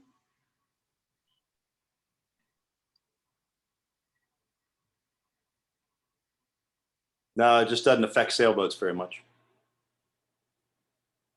Good point. And a lot of the ADVs are sailboats. No more. Well, I'm a sailor. We get gas too, not as often, but we do. So yeah, still get some. So having seen the 4 recommendations, is there general consensus that the number 1 recommendation should stay as shown, which is a possible fee on recreational boats? I think it's recommended that it's collected at the same time as boat registration. Can you scroll back up to that one? So we can read that one. And somebody also asked, will we be able to read this on our own? Will it be distributed to the work group? Yes, Okay. absolutely. But we're not to share with anybody, correct? Right. Yeah, Jeff responded to that, I think, in the chat box, didn't you, Jeff? Yeah, that was, I think, Jessica Steelman's question. So yeah, short answer is yes. We just need to fix a couple little things here and comments and some close some loops. But yeah, this will go out. You all will be able to review it and we'll probably have it posted on the Clean Virginia Waterways page. And I think Elizabeth probably at VCPC is, once it's sort of published, if you will. And then we'll put it as an appendix in our final report that Katie and I are going to write. So yes, we just want to tidy it up a little bit. Okay, so are we there, Jesse? If you just move it up a tiny bit more. So of the 4 recommendations, the number 1 from the Coastal Policy Center is to impose a fee to fund ADV removal. And this would be on all recreational vessels. Is there support that this is the number 1 compared to excise tax, the fuel tax? I don't know if you guys can see, we're having a huge thunderstorm here. As long as it's only used for ADV and not, moved to another, dredging or something like that, like Tom Guest said, it's a good idea. Okay. Yep. Thanks, Neil. That's something that had come up with, I don't want to quote Terry, but I think it came up. We were talking about make sure it's staying with its intended use. And we'd kind of got an idea from the Lake Anna Civic Association.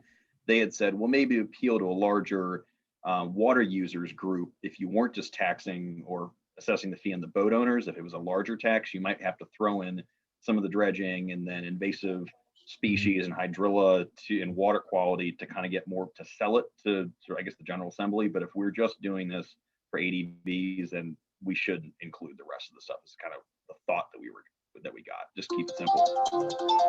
We've heard from a lot of people, keep it focused, keep it simple, and keep it in a separate fund where it can't be rated. Yes, I agree with that.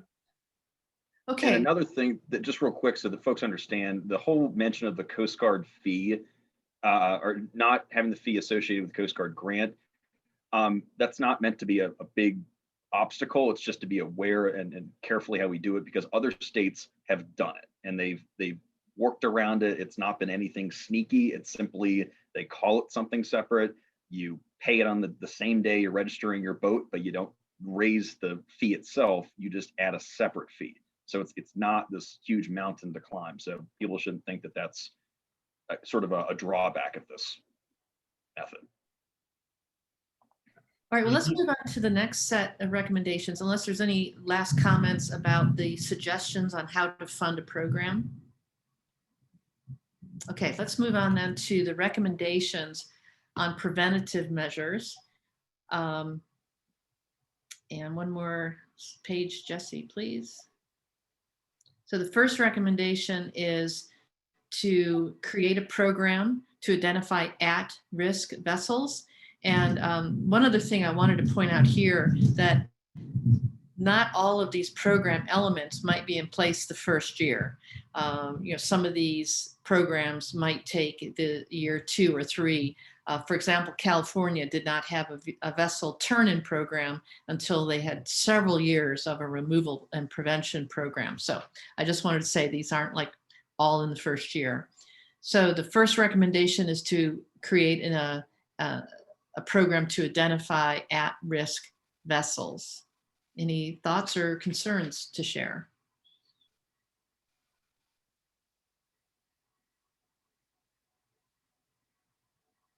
Well, I guess you said there had to be a law enacted for this also, right, Jesse? And so we didn't put the onus on the marinas and put more on the state, so they weren't turning in people. Was that correct, Jesse? Yeah, I mean, I think to get funding, you might need to. Elizabeth, do you have any ideas about that? Could you repeat the question, please? Like, didn't Jesse mention with the turn-in program, you didn't want to put the onus on the marinas to turn in their own Oh, clients? yeah, well, This thank is you. this is a That's what- different part. This Yeah. is the identifying at-risk vessels. Okay. But turn in by marinas, yeah, that's something that actually Jeff and Katie mentioned to us as well, that they've encountered in talking to other states, right? And to the marina owners. That they don't like to be the bad guys. Mhm. Yes. So the idea behind this would be, so Neil, I know what you're saying now. You mean like turn in the fact that you have a boat that looks like it's about to sink. I thought you meant the turn in program, which is the next. Well, I guess I do. program. I could wait for that then. Oh, no, but I think you're right. This one, we would want to, either empower or at least, educate marina owners about how they could go about notifying officials or like VMRC, Justin at VMRC already mentioned that they have a process in place, but we would want to make the process for notifying either local law enforcement or the state that there is a boat that's sinking or about to sink. And just the idea that you identify it before it starts sinking, that's the main thing. So if it looks like it hasn't moved, you might not, the marina owner might not have heard from the owner in several months, might be trying to figure out what to do if they want to try to get title or remove the vessel. So just trying to tie that to identifying it at the earliest date where it might be becoming an abandoned vessel. Right, and the Florida program, which is fairly robust, I believe most of the outreach to vessel owners is done by local law enforcement, on the water law enforcement, like, hey buddy, you don't have any lights and it looks like you're in trouble here. And, we've got these other programs that could assist you. So it's an informational exchange, it's not driven by penalty. It's just to let people know that you can see that their boat's in trouble and let them know about what resources are available. If a Virginia program were to model the one after Florida's. Yeah, I also don't want to let people, it's the responsibility of the vessel owner to take care of his boat or jet ski or sailboat, whatever. I just want to keep that where it should be and not like a free turn-in program. They can just turn in any boat they want and somebody else is going to pay for it to, salvage it. They're still responsible for it. I want to still keep that.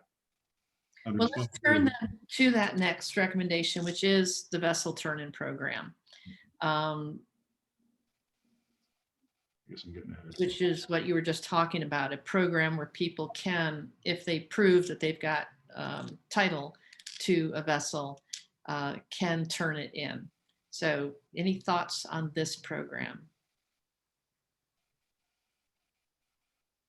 I can tell you that I have a lot of people call me and want to know, what is it called? How do I get rid of a boat?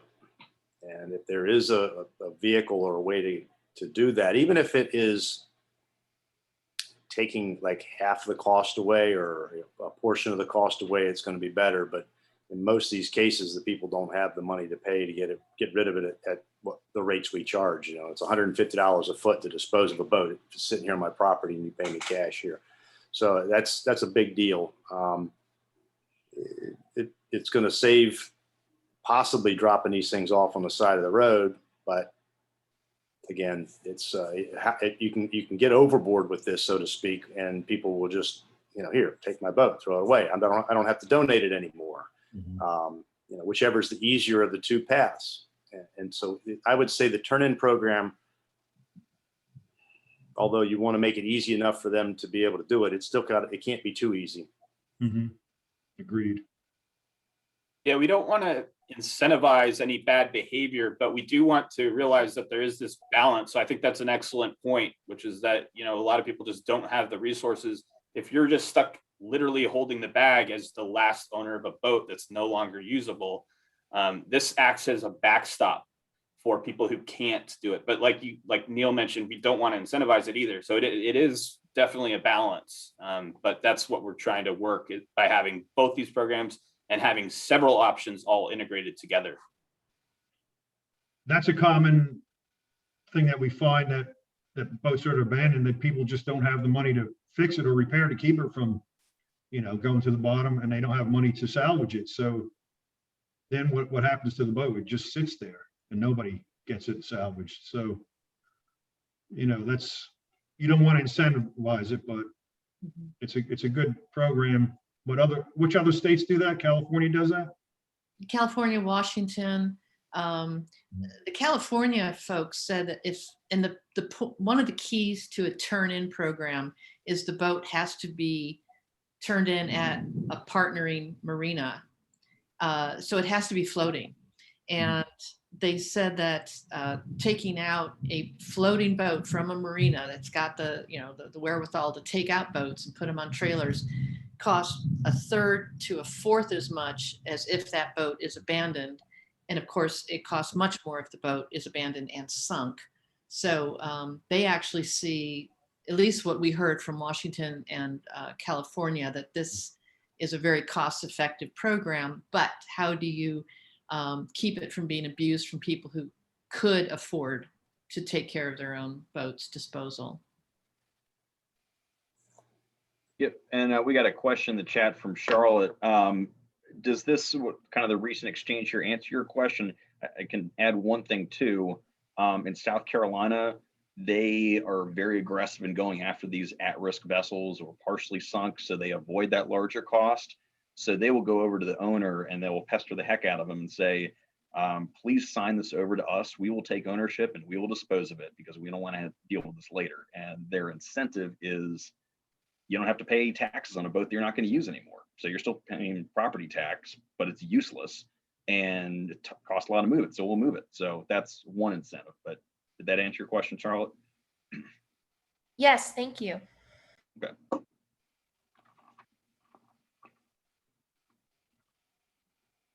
All right, let's move on to the next recommendation, that a prevention program include outreach and public education, so that this is not just about removing and disposing, but it's actively educating people. Any thoughts or comments on this? Do you agree that this should be a priority of a new Virginia program? Sure. You could, a little bit of money going ahead to show that there's these options for you is a lot better than having it just show up in somebody's street or on the side of the road. So I think the prevention piece is a necessary evil. You've got to have it, and it's going to help guide people into which way to go and where to go and how to handle it. Thank you. Any other thoughts or comments?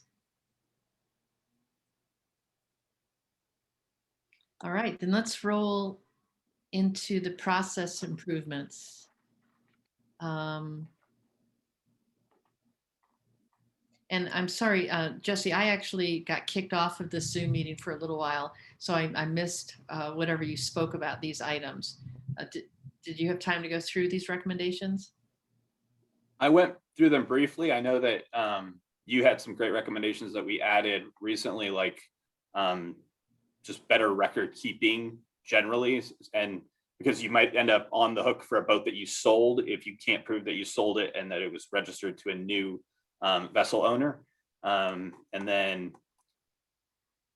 yeah, for compulsory removal, it's the fact that the law currently says may remove, and trying to give it some more oomph and say that they shall or must. And then liability shields, which we've heard that anyone removing these ADVs just wants some kind of protection that they won't be sued. And then I talked a little bit about the grant program and how I mentioned PDCs and localities for that one, and then giving additional removal authority to local governments. And are there others you wanted me to catch you up on? Or? No, that's good. Thank you. I appreciate that. Yeah, just pretty general, high level. I know that, yeah, so again, these are they kind of all work together. They're kind of all, they're kind of prioritized the way they are, but a lot of these aren't, in competition with each other. These are all good to have or great to haves. Okay. So yeah, that it might be hard to try and prioritize these like we did the funding ones. And right. Well, I guess I'd be interested to hear mostly from Justin and Tom, are there any red flags from what you've heard about some of these process changes?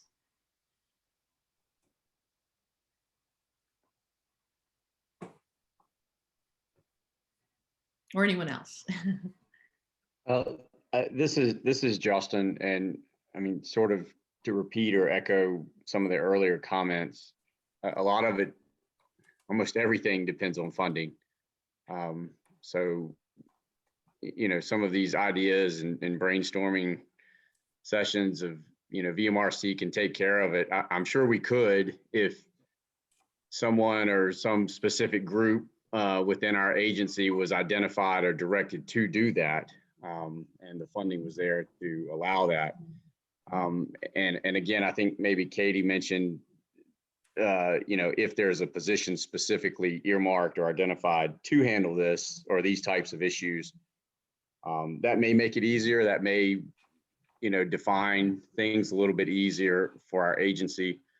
But also to point out, and someone mentioned this earlier, without some direct legislative changes, we can't do but so much. So you know, you can identify or attempt to identify owners, work with marine police or local authorities, but until the law specifically says that VMRC can do anything at any time, it does limit us a bit with some of these vessels. And again, if Jamie is on from the marine police perspective, he can chime in. But it will come down to funding. I do cringe a little bit with VMRC being mentioned in all of these recommendations because we are stretched very, very thin right now, at least from Habitat's perspective. We don't deal with this very often, but we are constantly reminded that we can't necessarily extend ourselves and commit ourselves to removal and working with folks when funding is a necessary component. So that's all I have right now. Thank you. Justin, would it make you feel more comfortable if we reiterated, of course, as many times as possible, of course, this is all dependent upon adequate funding? Yeah, it would make me feel better, especially if someone above me reads this and says, "Hey, Justin, weren't you sitting in on these calls when they were talking about funding?" But I mean, all jokes aside, I think everyone pretty much realizes that, or I think most of us realize that. But just from a regulatory perspective, you know, I can see where VMRC may or should be involved. It's just there has to be the specific funding or positions to address these issues or complete the issues. Okay, we'll drop a footnote saying, Justin says, please give us money. We can't do this without money. No, I think we'll put in, we can look at putting in a couple more reiterations of that. I think we've tried to say at various points that funding is necessary by making that, you know, upfront the top priority. But I think that we can, every time we need to, we can add something, again, dependent upon funding, right? If that would help. Okay, thanks. Yeah, that would be helpful. Thanks. I can tell you too, at one point when Jeff and I were interviewing the director of the Washington ADV program, and we talked about their staffing levels and possible staffing levels. If we had one person in Virginia whose job was 100% working on this program, the Washington fellows said that that person would be extremely busy. So we might be talking about more than one person guiding this program. Anybody else, Jesse or Tom Tom? What was the question about? I guess about record keeping. I'm sorry, somebody stuck their head in my office. Well, the broader question was, looking at these recommendations on process changes, including better record keeping, compulsory removal of ADVs, liability shields, all those that Jesse reviewed briefly earlier. Any red flags or any great support or concerns? I guess when you say record keeping, what do you mean as far as where the boat, who owns it or where it's going, or? Right. So definitely strengthening the all that record keeping, including if someone were to sell a boat, that they should maintain that paperwork. We heard that a lot from every state. And Jesse, that part that you've highlighted there. Yeah, I was just saying that maybe increasing some sort of a penalty or something for not doing it. I think some states do have a penalty or a fine for not doing it. Well, we do. It's a class 4 misdemeanor. The problem is it's a class 4 misdemeanor. Right. And, you know, some of the onus is on the owner of the vessel if they don't notify us that they've transferred it. Or sometimes there's a deal where somebody will transfer a boat to another family member, and then the boat sits and sits and sits, and it's still got the same VA numbers, the same title, and they've never come to us and followed up. And when you don't have it's a title and registration process like a vehicle, but when you don't have insurance companies involved going, well, how come this boat moved Yeah, I and we did. didn't know about it? You know, there's some things that can get missed, but in-house, I don't really know of any way we can do any more record keeping because we're a titling state and we're a Uniform Certificate of Titling Act state. Where most, you know, a lot of your other states aren't, and some states are even on registrations only, and their states where they don't title and they try to figure out who owns a boat is just a train wreck because you can just transfer registrations all day long. Tom, what is a class 4 misdemeanor? I believe I'll have to look, but I think it's only basically a penalty. Jamie could probably tell you if he's still on. Yeah, it's a class 4 misdemeanor. It's not fine greater than $250. $250 and less, and it is non-criminal violation. Yeah, so it's basically a civil penalty. I said earlier that I will leave it to Tom to talk about how effective this is or isn't, frankly, because I think that through the years, it's become clear that there's situations where people just don't report it for various reasons, right? And maybe we need to tie that more clearly into the outreach portion. Yeah, and the big problem is when somebody wants to get rid of a boat, they're very intentional about removing the numbers and removing the whole identification numbers, which is like your VIN number, and making paperwork disappear.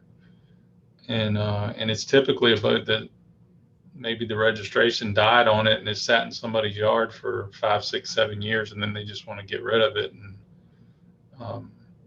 And that's how they're ending up where they are.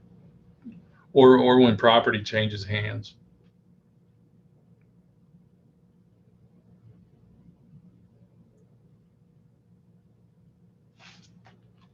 Another issue that's brought up many times I've seen, it's hard to track down the owner of a boat. If we had a couple of high water events in Smith Mountain Lake last year where boats and jet skis were floating all over the place, and fire rescue had to go out and make them safe. And it's hard to track down some of the owners if they're, if it's the last owner, they track down the last owner. They said, well, I sold it, but the person didn't report it as being resold.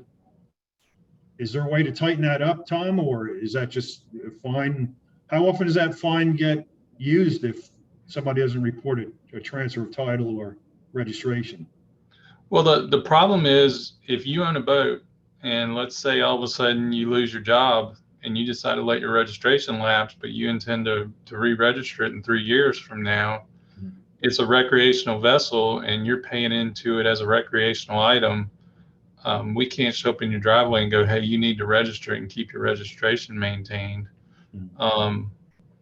So, I don't know how you're going to tighten it up any more than it is unless we get 200 more officers that do nothing but go around and do boat title and registration enforcement. Yeah. I just hear a lot of times it's hard to find the last, the rightful owner of these boats when they're abandoned, but a lot of people tell me that. Yeah, and I know on the lake, I think Yes.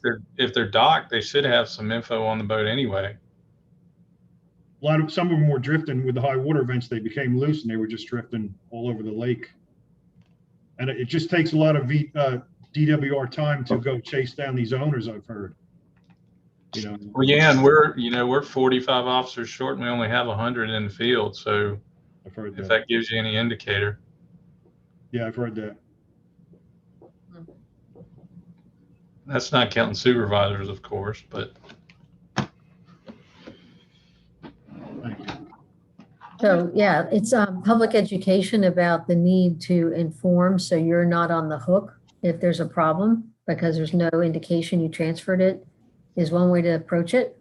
Trying to beef up so it's more than a class 4 misdemeanor is another way.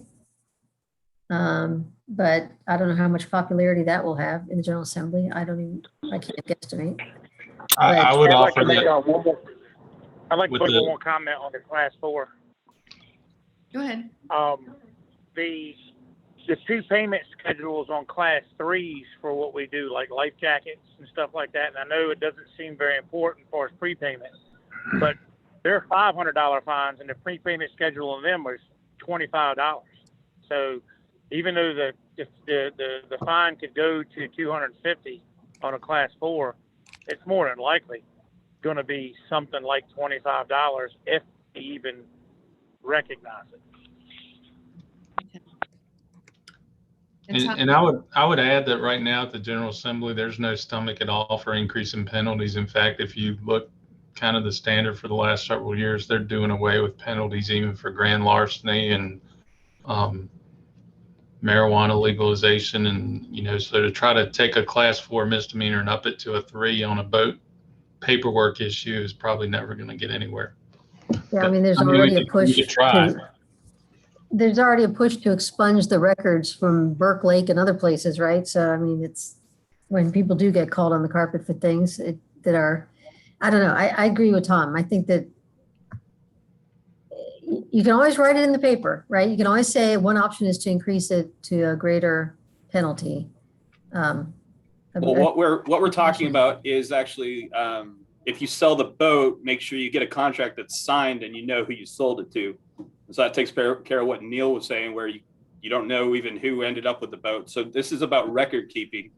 And then the other thing I would say is, we mentioned when you send out the letter that says you have to renew your boat registration, including a little orange slip in it that says, make sure you updated it. You probably already do that, but that's something that we talked about as well, as some sort of thing to say, oh yeah, I need to keep my records up to date. So just a little reminder. And then also, educating the public, which is what Elizabeth mentioned, as far as like making sure that you can report this to VMRC or whoever, if you find one of these boats. Right, perhaps we need to strengthen that education and public outreach recommendation. We did hear in Washington State that the word gets around quickly amongst boaters to make sure when you sell a vessel, you keep the paperwork and you do everything right. So that could be part of public education. Another thing I'll add real quick, I don't know if it's in the white paper, I apologize, Jesse, if it is, but in our interview with Florida, they do have some pretty stiff penalties, but I think the thing that really just stuck out to me was, if you are the seller and you say, oh, I sold it to whoever, and it comes back to you because they can't find the buyer, so you're the most recent owner, even though you sold it, they the state can put a lien on any DMV registration, so including your driver's license. So you will not be able to drive. You'll have a suspended license until you rectify that situation. If you have to pay a registration fee and take it back even though you don't own it, whatever it is, that's a sort of a non-financial, non-criminal thing, but a big pain in the behind. So it's another unique thing from Florida. Yeah, I think we have that in the Florida section. Okay. Yeah, Florida has some more penalties than other states. Yeah, they try to criminalize everything, telling you as someone who used to live there. All right, let's take one more look at the recommendations under process to see if there's any other comments people want to make. We've got the liability shield, which we've actually heard a lot about. Any comments on that? Again, you'll have the opportunity to read this and comment again, but we're just trying to gather the big the big ahas right now.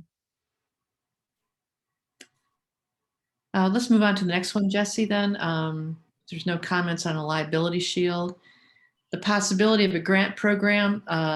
This, as the very last sentence says, such a program could be used a lot, like it is in California, or could be used very sparingly, as it's done in Maryland. But I know we thought it'd be good to leave that option in the toolbox. Any thoughts on that? Is this like a grant through NOAA that we're going to try to get? This would be if a local government says, hey, we've got 5 ADVs, let's work with the state to remove them all at once, but it would be coordinated through the local government, and then the local government would be reimbursed. So this would be a contractual grant with the local government, or perhaps a planning district commission, which is usually in charge of more than one county. Who would be Neil, responsible for the funds for the grant? Pardon? Maybe the state, Neil. He's trying to figure out where the dollars are coming from, Katie. Where would the money for the grant program I'm come sorry. from? The Virginia ADV removal program would provide reimbursement grants to local governments. So instead of the state getting involved with every removal, there might be cases where a local government would be better positioned to get it done, but they would get reimbursed. Didn't they use a lot of their own employees, like township employees, to remove some in other You states? actually did hear that sometimes it's really cost effective because a local government can send their own employees out to say, assist with this project. And that helps with the liability shield also, right? Because they're covered for that. Right. Are the towing operators going to be supportive of that or consider it competition? We've heard mix. I think, Terry, you were, or I don't want to put words in your mouth, but we heard some concern that this would just add one more layer to the decision process, and others thought it made sense if a local government wanted to deal with multiple ADVs under one contract, that would be preferable. Yeah, of course. I mean, we have some issues right now where it's kind of off this line, but where the local sheriff's department decides they have control over everything. They're going to do all the salvages, do all the tows, do everything. They'll apply for a grant, become an ADV disposal unit as well, which some cases it really doesn't matter. You guys go ahead and just have fun with that. But for me, I'm just going to say, let's be careful, because in that particular situation, this sheriff's department is getting ready to put the towing company out of business.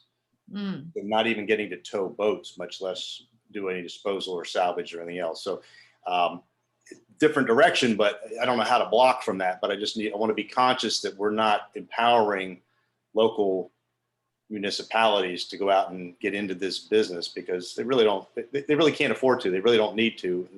And their police departments and fire departments need to be doing public service stuff and safety, not in removing boats.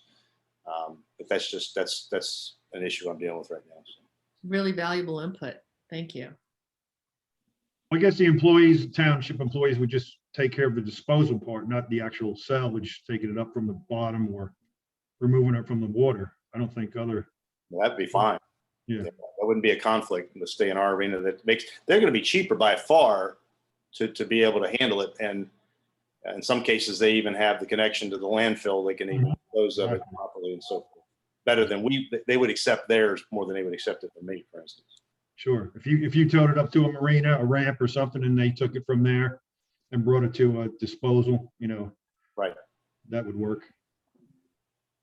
So do we want to make a recommendation here, or consider a sentence that says, commercial towers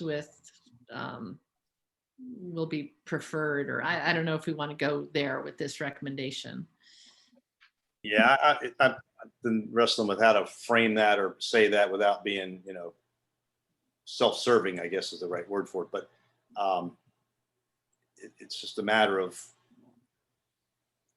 I don't see it as a big problem for me here, because it doesn't exist like that in some other jurisdictions, some other localities, probably where there's a lot more boats, a lot lower income, and things are different. And maybe there's the towers don't even really care about it. But I wouldn't want to preclude getting this stuff out of the way just because of that. So let's. But you know what, I can just think there's a precedence for this that we can look for, where state agencies cannot conduct work that takes away jobs from the local government. I know I ran into that. So I can talk with Elizabeth and Jesse about that maybe there's language that already exists that Competition, yeah, with private enterprise. If there's an outlet or a function or a way, either not to compete or to partner with. There you go. Okay. Yeah, I think there's an example I can talk to you about, Katie, in the code. So, yeah, and I think that there's a way to maybe say something about due to various levels of capacity in local government, it could be that the program, focuses on the local government removing it to the landfill part of the process or something, Okay. which is the truth. Great. Well, we've just got a few minutes left. The additional removal authority. This is, again, talking about the ability of local governments when VMRC doesn't have adequate funding. I don't know if I summed that up very well.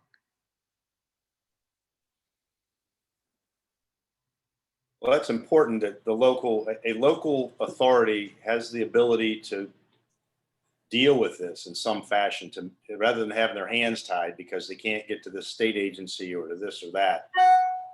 That kind of ties back into our previous discussion about competition, but the local authorities have more liability protection. They have more authority than a marina or I would, or if anybody walks down to me and says, "Would you get this boat out of here?" That's completely off my back. But if the local authorities can take on that role to get it out, to get it addressed and to come up with a plan, then that would make a lot of sense in a lot of places, I think. Okay. Would you have a bidding process for local governments to remove boats? Well, the programs that we know about, it is a dialogue. There is a form to fill out and approvals have to be given before any action can take place. One state, though, did have a more emergency, a quicker removal process. But this is something that would have to be ironed out by the new program managers. I think also in this recommendation, there's a recommendation that there be a council or advisory council that assists making some of these decisions. So this document's not supposed to be the end all. This is to get a program up and running, and then the nuances, like you're talking about, Neil, would have to be developed as the program is developed. That's a good point. I think when you said that, I remember we talked about that. If a grant program were established and there were a council and we defined a few people that must be in that council, for instance, then you have a variety of people looking out for the best interest of getting it done one way or the other, as opposed to just one person decides, yeah, we'll give you the money. If you have a group and let's say it's made up of a local tower salver and a local municipality and maybe a department, a DWR or a VMRC person, so whatever it may be that brings in the realities of what needs to be done. Right. Spread it out. Yeah, I like that.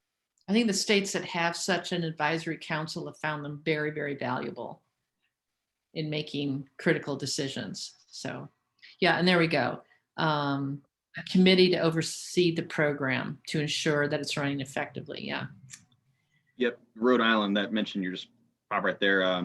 Terry's spot on. It has, in Rhode Island, they have a legal counsel from the state agency. They have I think, Save Narragansett Bay, so an NGO. They have a Harbor Masters Association representative. They have a Marine Trades representative.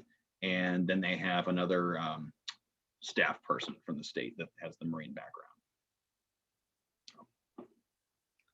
Okay, so we're kind of at the end of our time. Elizabeth, Jesse, were there any other points that you were hoping to get feedback on, or any Well, I'm going to quickly post something in the chat box that is a code section that's out there today in a tax code. The Virginia Fuels Tax Act, just to show you the kind of wording that's out there today. This is about commercial vessels and what the purposes of the tax is. It sets it out that it's to be for the improvement and maintenance of the public docks. So there is language already targeting some fuels tax revenue towards certain things, and can serve as kind of a model if you want to talk about adding. And I can tell you that these are a little bit cast in stone in that I know folks who tried to divert some of this funding to other purposes and got nowhere. So I think these are well protected, but it's just an example to you of what's out there. Yeah, I don't see anything for ADVs in that. Nope. But I mean, you could try to add to it. I'm just noting that folks who have tried to add to that, I think dredging, for example, is one and got nowhere. So, but that is an option to write a separate section, a new portion, get away from that completely, or try to add to that. I guess I would just say, Katie, Jeff, or anybody, where do we go from here as far as getting any officials, involved in this after the white paper's published now? You mean policy deciders or delegates, senators? Yeah. Yep. Well, the next step is the paper that comes from the work group, which again, we're going to be working on this summer. It will be ready in the fall, and it will probably have more specific recommendations, but that again comes from all of you.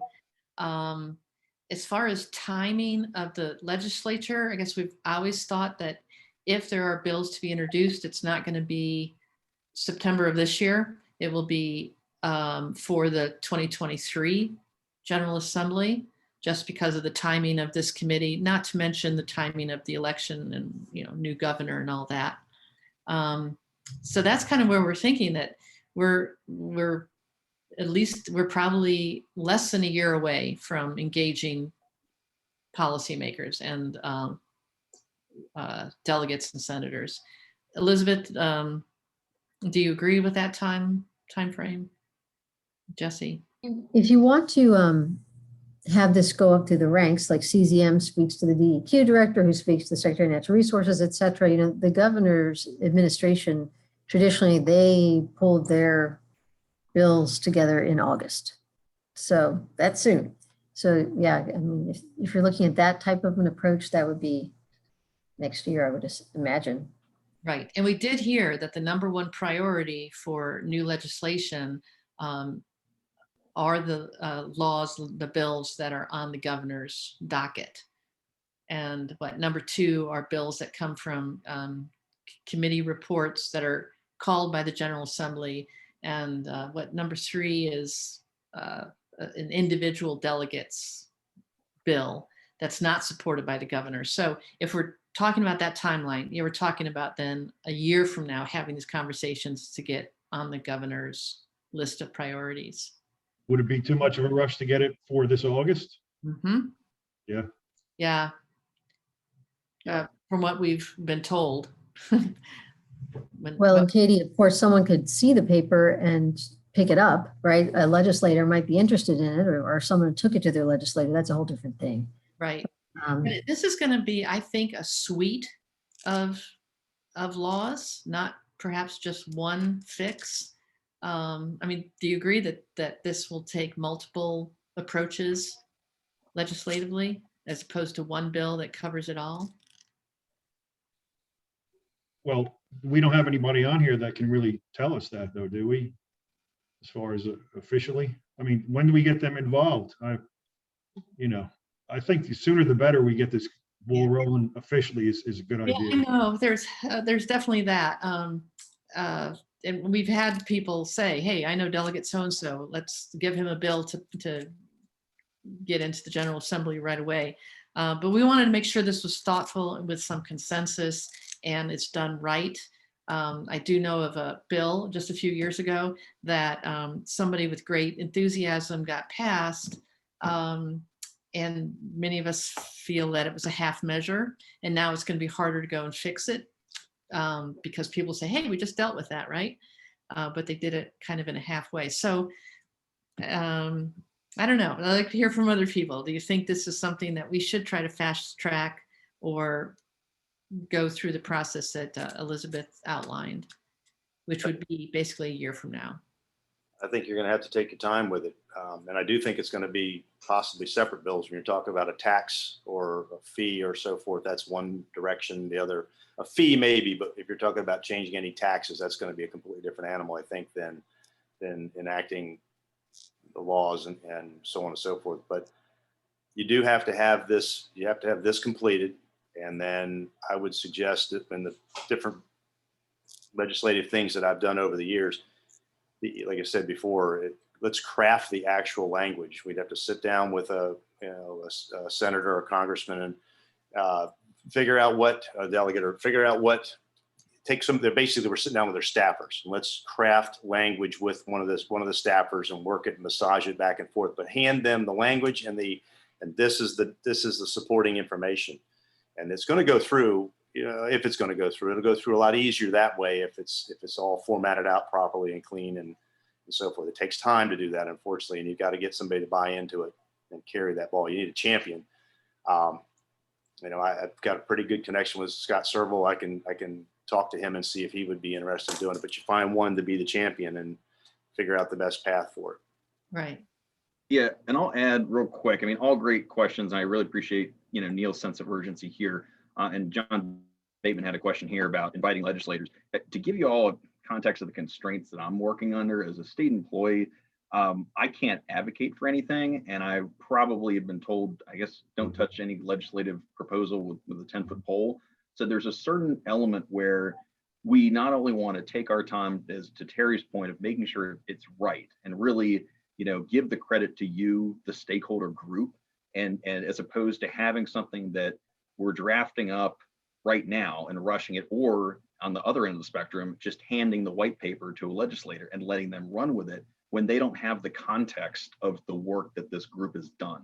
And that's what the final report is going to do. It's going to document everyone's valued participation here, how Katie and I kind of kicked this thing off, and how we really got your input and we vetted it, and just have that context. I think that's critically important, as opposed to have someone just take it and march it up and say, hey, great idea. That would kind of take the credit away from this work group. And in addition, I'm hoping that DWR and VMRC will agree, but given these things and their names are mentioned, there's got to be a back and forth process where they check with legal counsel and they check with the folks that are usually, legislators that are usually passing things that are associated with those agencies, and understand that relationship and make sure what they're comfortable with, as opposed to the white paper suggests it, the legislator takes it up the hill, and there we are. So I really think we need to have a little more time to vet this. And I really do hope that we continue at the pace that we're doing, which I'm really proud of with this group, to get to the point that we are. But we definitely have a lot more time for discussion too, that's necessary. Yeah, you're absolutely right. It's going to go off in a path, and a handful of the people that are involved in this are not going to be able to be involved in it. Then it's going to take a smaller group of us to keep working with these staffers, craft the language. It's going to get stuck in, and then it's going to get changed and twisted, probably like everything else does. And that's what our fear is, and that's what we have to look out for. So after it gets in there, we got to follow it through and maintain it with good, solid understanding. And that's the key. I found that a lot of the legislators, they'll have their staffers on various things. You've got a legislative director, and then you've got the one that focuses on environmental and marine things versus this or versus that. And we need to find those staffers and have them understand 110% exactly where we're headed with this. So they champion it through and make sure that we're not getting all jacked up on it once it gets there. So. Yeah, Terry, you make a good point. We have heard from somebody who's not on the call right now, concern that happens. A well-crafted, well-intentioned bill gets tweaked in some subcommittee that changes the effectiveness of the bill. So yeah, this will be quite a process. I also wanted to let you know that the Virginia Conservation Network, which is a network of over 100 mostly nonprofits that work on various environmental issues.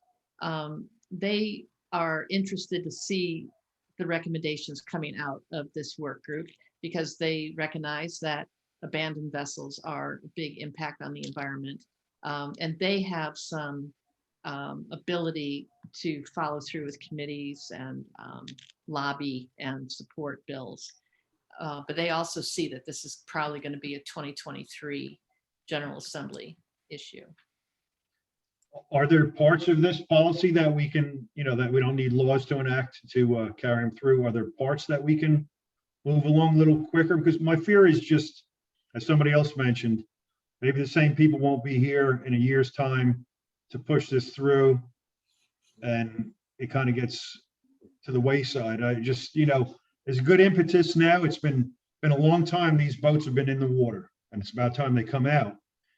And I'm just fearing that the ball might get dropped. Now we have the momentum going somewhat now. We're doing a pretty good job, and I like the policy paper was very good. But I just don't want to see it take too long. I don't want to see it dragged out, because people lose interest. I would say let's make that first topic on our next meeting to talk about what could be done now. I know the subcommittee on public education and outreach has been asking that question. Mhm. I think they recognize that most of the public education that could be done will be done once we've got a program and it's funded, but what could they do now? So yeah, I understand your sense of urgency. I mean, this is a big issue and we want to move. We just want to make sure that it's done thoughtfully. But yeah, let's put that as number one on our agenda, which actually, talking about our agenda, we do want to talk about when's the next time we should meet. We were thinking of August because that would give Jeff and I time to craft the work group larger report, also time for the coastal policy team to finish this policy paper. Do you feel there's more urgency? Should we go for August? But draft done.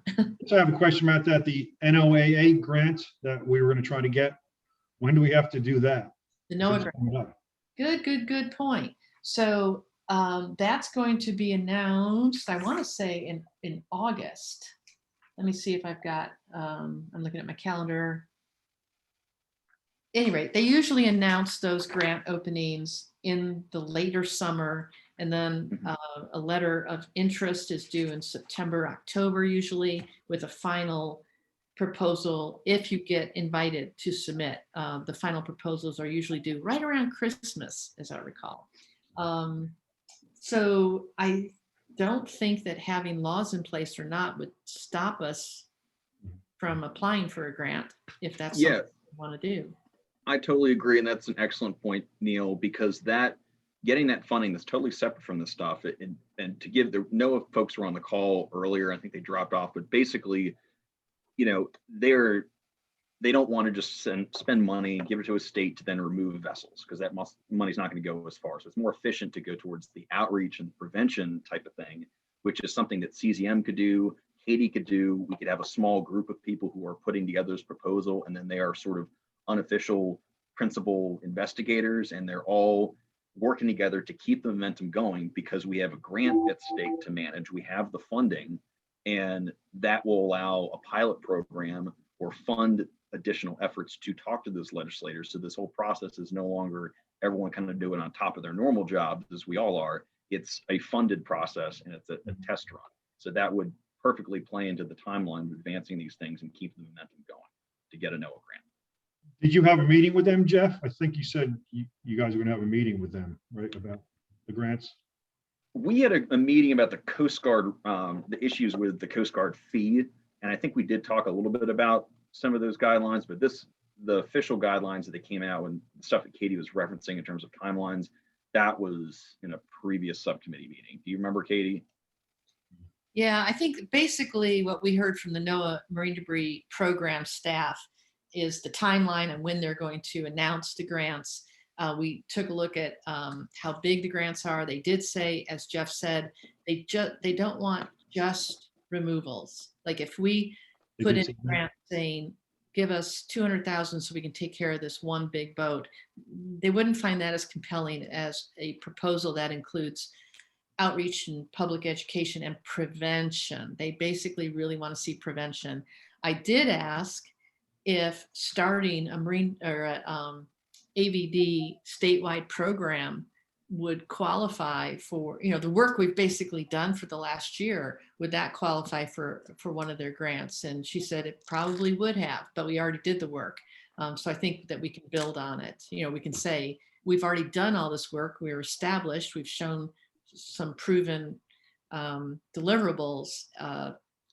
So we got a little, but they have to be very careful. They have to be very careful about what they can tell one state partner compared to another. That's what I was going to ask you. Do we have a NOAA representative that would tell us? Well, there was a gal on earlier on this phone call. She tells us what she can, but they have to be very careful not to look like they're favoring one over another. But she did stress that prevention has to be part of it, not just removal.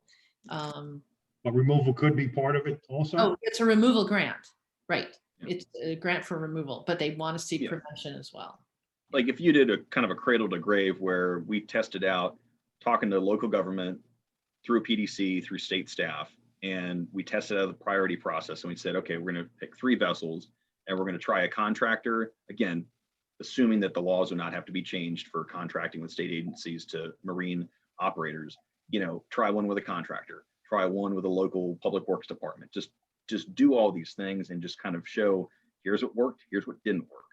So that might actual result in physical vessel removal, but most of the focus would be probably on construction of the program and the outreach aspect. Right. We also did hear that NOAA likes to see capacity building, which is what Jeff just talked about. We try different things, learn, and we grow our capacity to do this in the future. They also like transferability, like can we learn something that other states can learn from? Another big priority on the national level with the national ADV program is repurposing the fiberglass rather than landfilling it. Mm-hmm. So Jeff and I have spent a lot of time talking to the Rhode Island program. We heard about that from them about taking fiberglass hulls and using them as an energy source in cement making. Can we learn from that? Can we tie into that program? These are all things that we'll have to explore. And we should probably put that on our next agenda item. If we're going to go for a grant, we should now be talking about what elements we would like to pursue so that when they announce, usually have like not much, a month or 6 weeks to submit a letter of interest in which you outline what you want to do. So we'll put that on the next agenda item. So I just had one other question, I guess, to Jeff. You brought up a good point. If you're in official capacity like Tom Guess or yourself, you can't really recommend anything legislative that would go that way. So, for as a layman as myself, that's not restricted by that. How can you suggest things if you are, your boss or whatever your company, not your company, but your boss is telling you not to get involved in that? How do we get around that, or how do we deal with that? It's actually, I would think, a pretty easy answer to that, surprisingly, is to get you all at a position where you have all the tools, the white paper, the final report, coordination with VMRC, DWR, et cetera, and have everyone talking together, and you have the tools to take the next step, which would be probably with TLAC, or we had Lynn Haven River Now as part of our public education and outreach committee to carry the ball and to also have that education process and to create a broader public awareness. So if the legislator, says, well, someone, brings up ADV and they say, well, I've never heard of this. Like, what's the big deal? You can say, oh, like you can have someone educate them and advocate within and staying in their lane, using the products that I've, helped sort of lead this effort, co-facilitate it. I prefer to say that because Katie and I are empowering you all to have the comments, but to kind of set the discussion. And once you have those tools, someone else can run with it, and I can just be there in an advisory capacity. Right. And we'll So- find allies. I mean, like I say, the Virginia Conservation Network already has their eye on the outcomes from this committee or this work group. VA-ADV, which is the Virginia Coastal Alliance, is also interested to see the results of this, this work group. So there will be allies once we have specific recommendations. So I guess, Jeffrey, you're restricted, and Tom, I guess, from actually any kind of suggestions that would go to a legislator? Yeah, I can't say, I think we should do this. Let's raise a tax or add a fee. And Jeff with CZM is saying that. I can't do that, but we can go through a lot of different, scenarios. And Yeah. I think I'd be able to say something and sort of, because my name is going to kind of be attributed to this report. So it's evident that I've been putting in the effort to think about hypothetical solutions. Because you guys have a good experience, you and Tom guessing, Yeah. Official people, and what you can and what you can't. I guess my question is to find out what we can and what we can't do, so we're not wasting our times on things we can't do. The Yep. best suggestions that we can do. Yep, and I think that's also kind of to your earlier question about what can be done now. I think that's something we'd like to have that conversation with Justin or Jamie or Tom or Sergeant Dooley, just to kind of say what's, make sure that everything we've said, it's obviously captured really well on the white paper, but the misdemeanor stuff that kind of came up, just give us the whole, down low on, what the status is, what can be changed without legislation, and then get the low hanging fruit, keep the momentum going, and to really kind of have their concerns, in maybe a one-on-one type of situation Mhm. Versus the work group, so to give them that sort of space. So that's another thing that I'm kind of updating our little agenda here I agree about with next that. steps. Yeah, I Yeah. agree with that. Thank you. Well, I'm thinking that the best thing to do probably is a doodle poll to ask questions about when we should next meet. Because quite honestly, Neil, I'm glad you brought up the NOAA Marine Debris Program grant. I'll look at my notes again to see when we might expect that announcement will be made. But that is going to be a topic that will take some time, is if we want to go for a grant, what projects do we want to try to achieve, and who would apply for the grant? It's a big deal. It's a big deal to manage one of these grants. So When you say who would apply for that? Would it not be us, or would it be a certain VMRC, or would it be something? an entity has to apply for it and do the fiscal management for it. Who would that be? That would be a discussion that we'll have to have. Yeah. Not to be answered right this minute, but it's a big issue. Who has the capacity and the fiscal management skills? So any closing thoughts? We are half an hour over almost, and I so appreciate all of you staying with us. So any closing thoughts from all of you who stayed with us? Justin or Elizabeth, Jesse, Terry, anybody? Thank you for your input. Appreciate it. I just say that this is great to have this group doing this, and it's a noble effort. Doing well. Thank you. Yeah, thank you for all the policy. The people put the policy paper together. They did a great job. Yeah, really. Thank you Thank so much. Anthony. Thank you, Anthony. He was on a few calls. Right, Anthony, wherever you are. And Jesse, thank you, Jesse and Elizabeth. Yes. Thank you, Jesse. And I will pass it on to poor Anthony, who is being tortured with the bar exam right now. okay. One minor housekeeping item is I think we're going to try to have subcommittee meetings, all 4 of them sometime next month. So look for a doodle poll to get that out there. We already have the prevention and public outreach one scheduled. Jessica had already kind of gone ahead with that. So we'll just try to schedule the policy, the funding, and the removal subcommittees just to kind of keep on looking at maybe some questions that pop out of the white paper as we're making those revisions, and just kind of keep the ball rolling with that.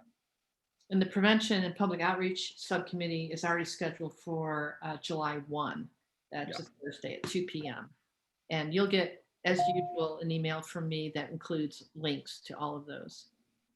All right, any other closing thoughts? Again, thanks to everybody, especially Elizabeth and Jesse and Anthony for your outstanding work, and everybody for your contributions today.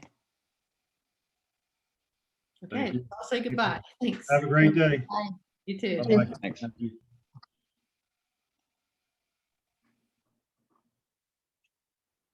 I can sign off, Katie, unless you want me to hold on for a second. I'm good.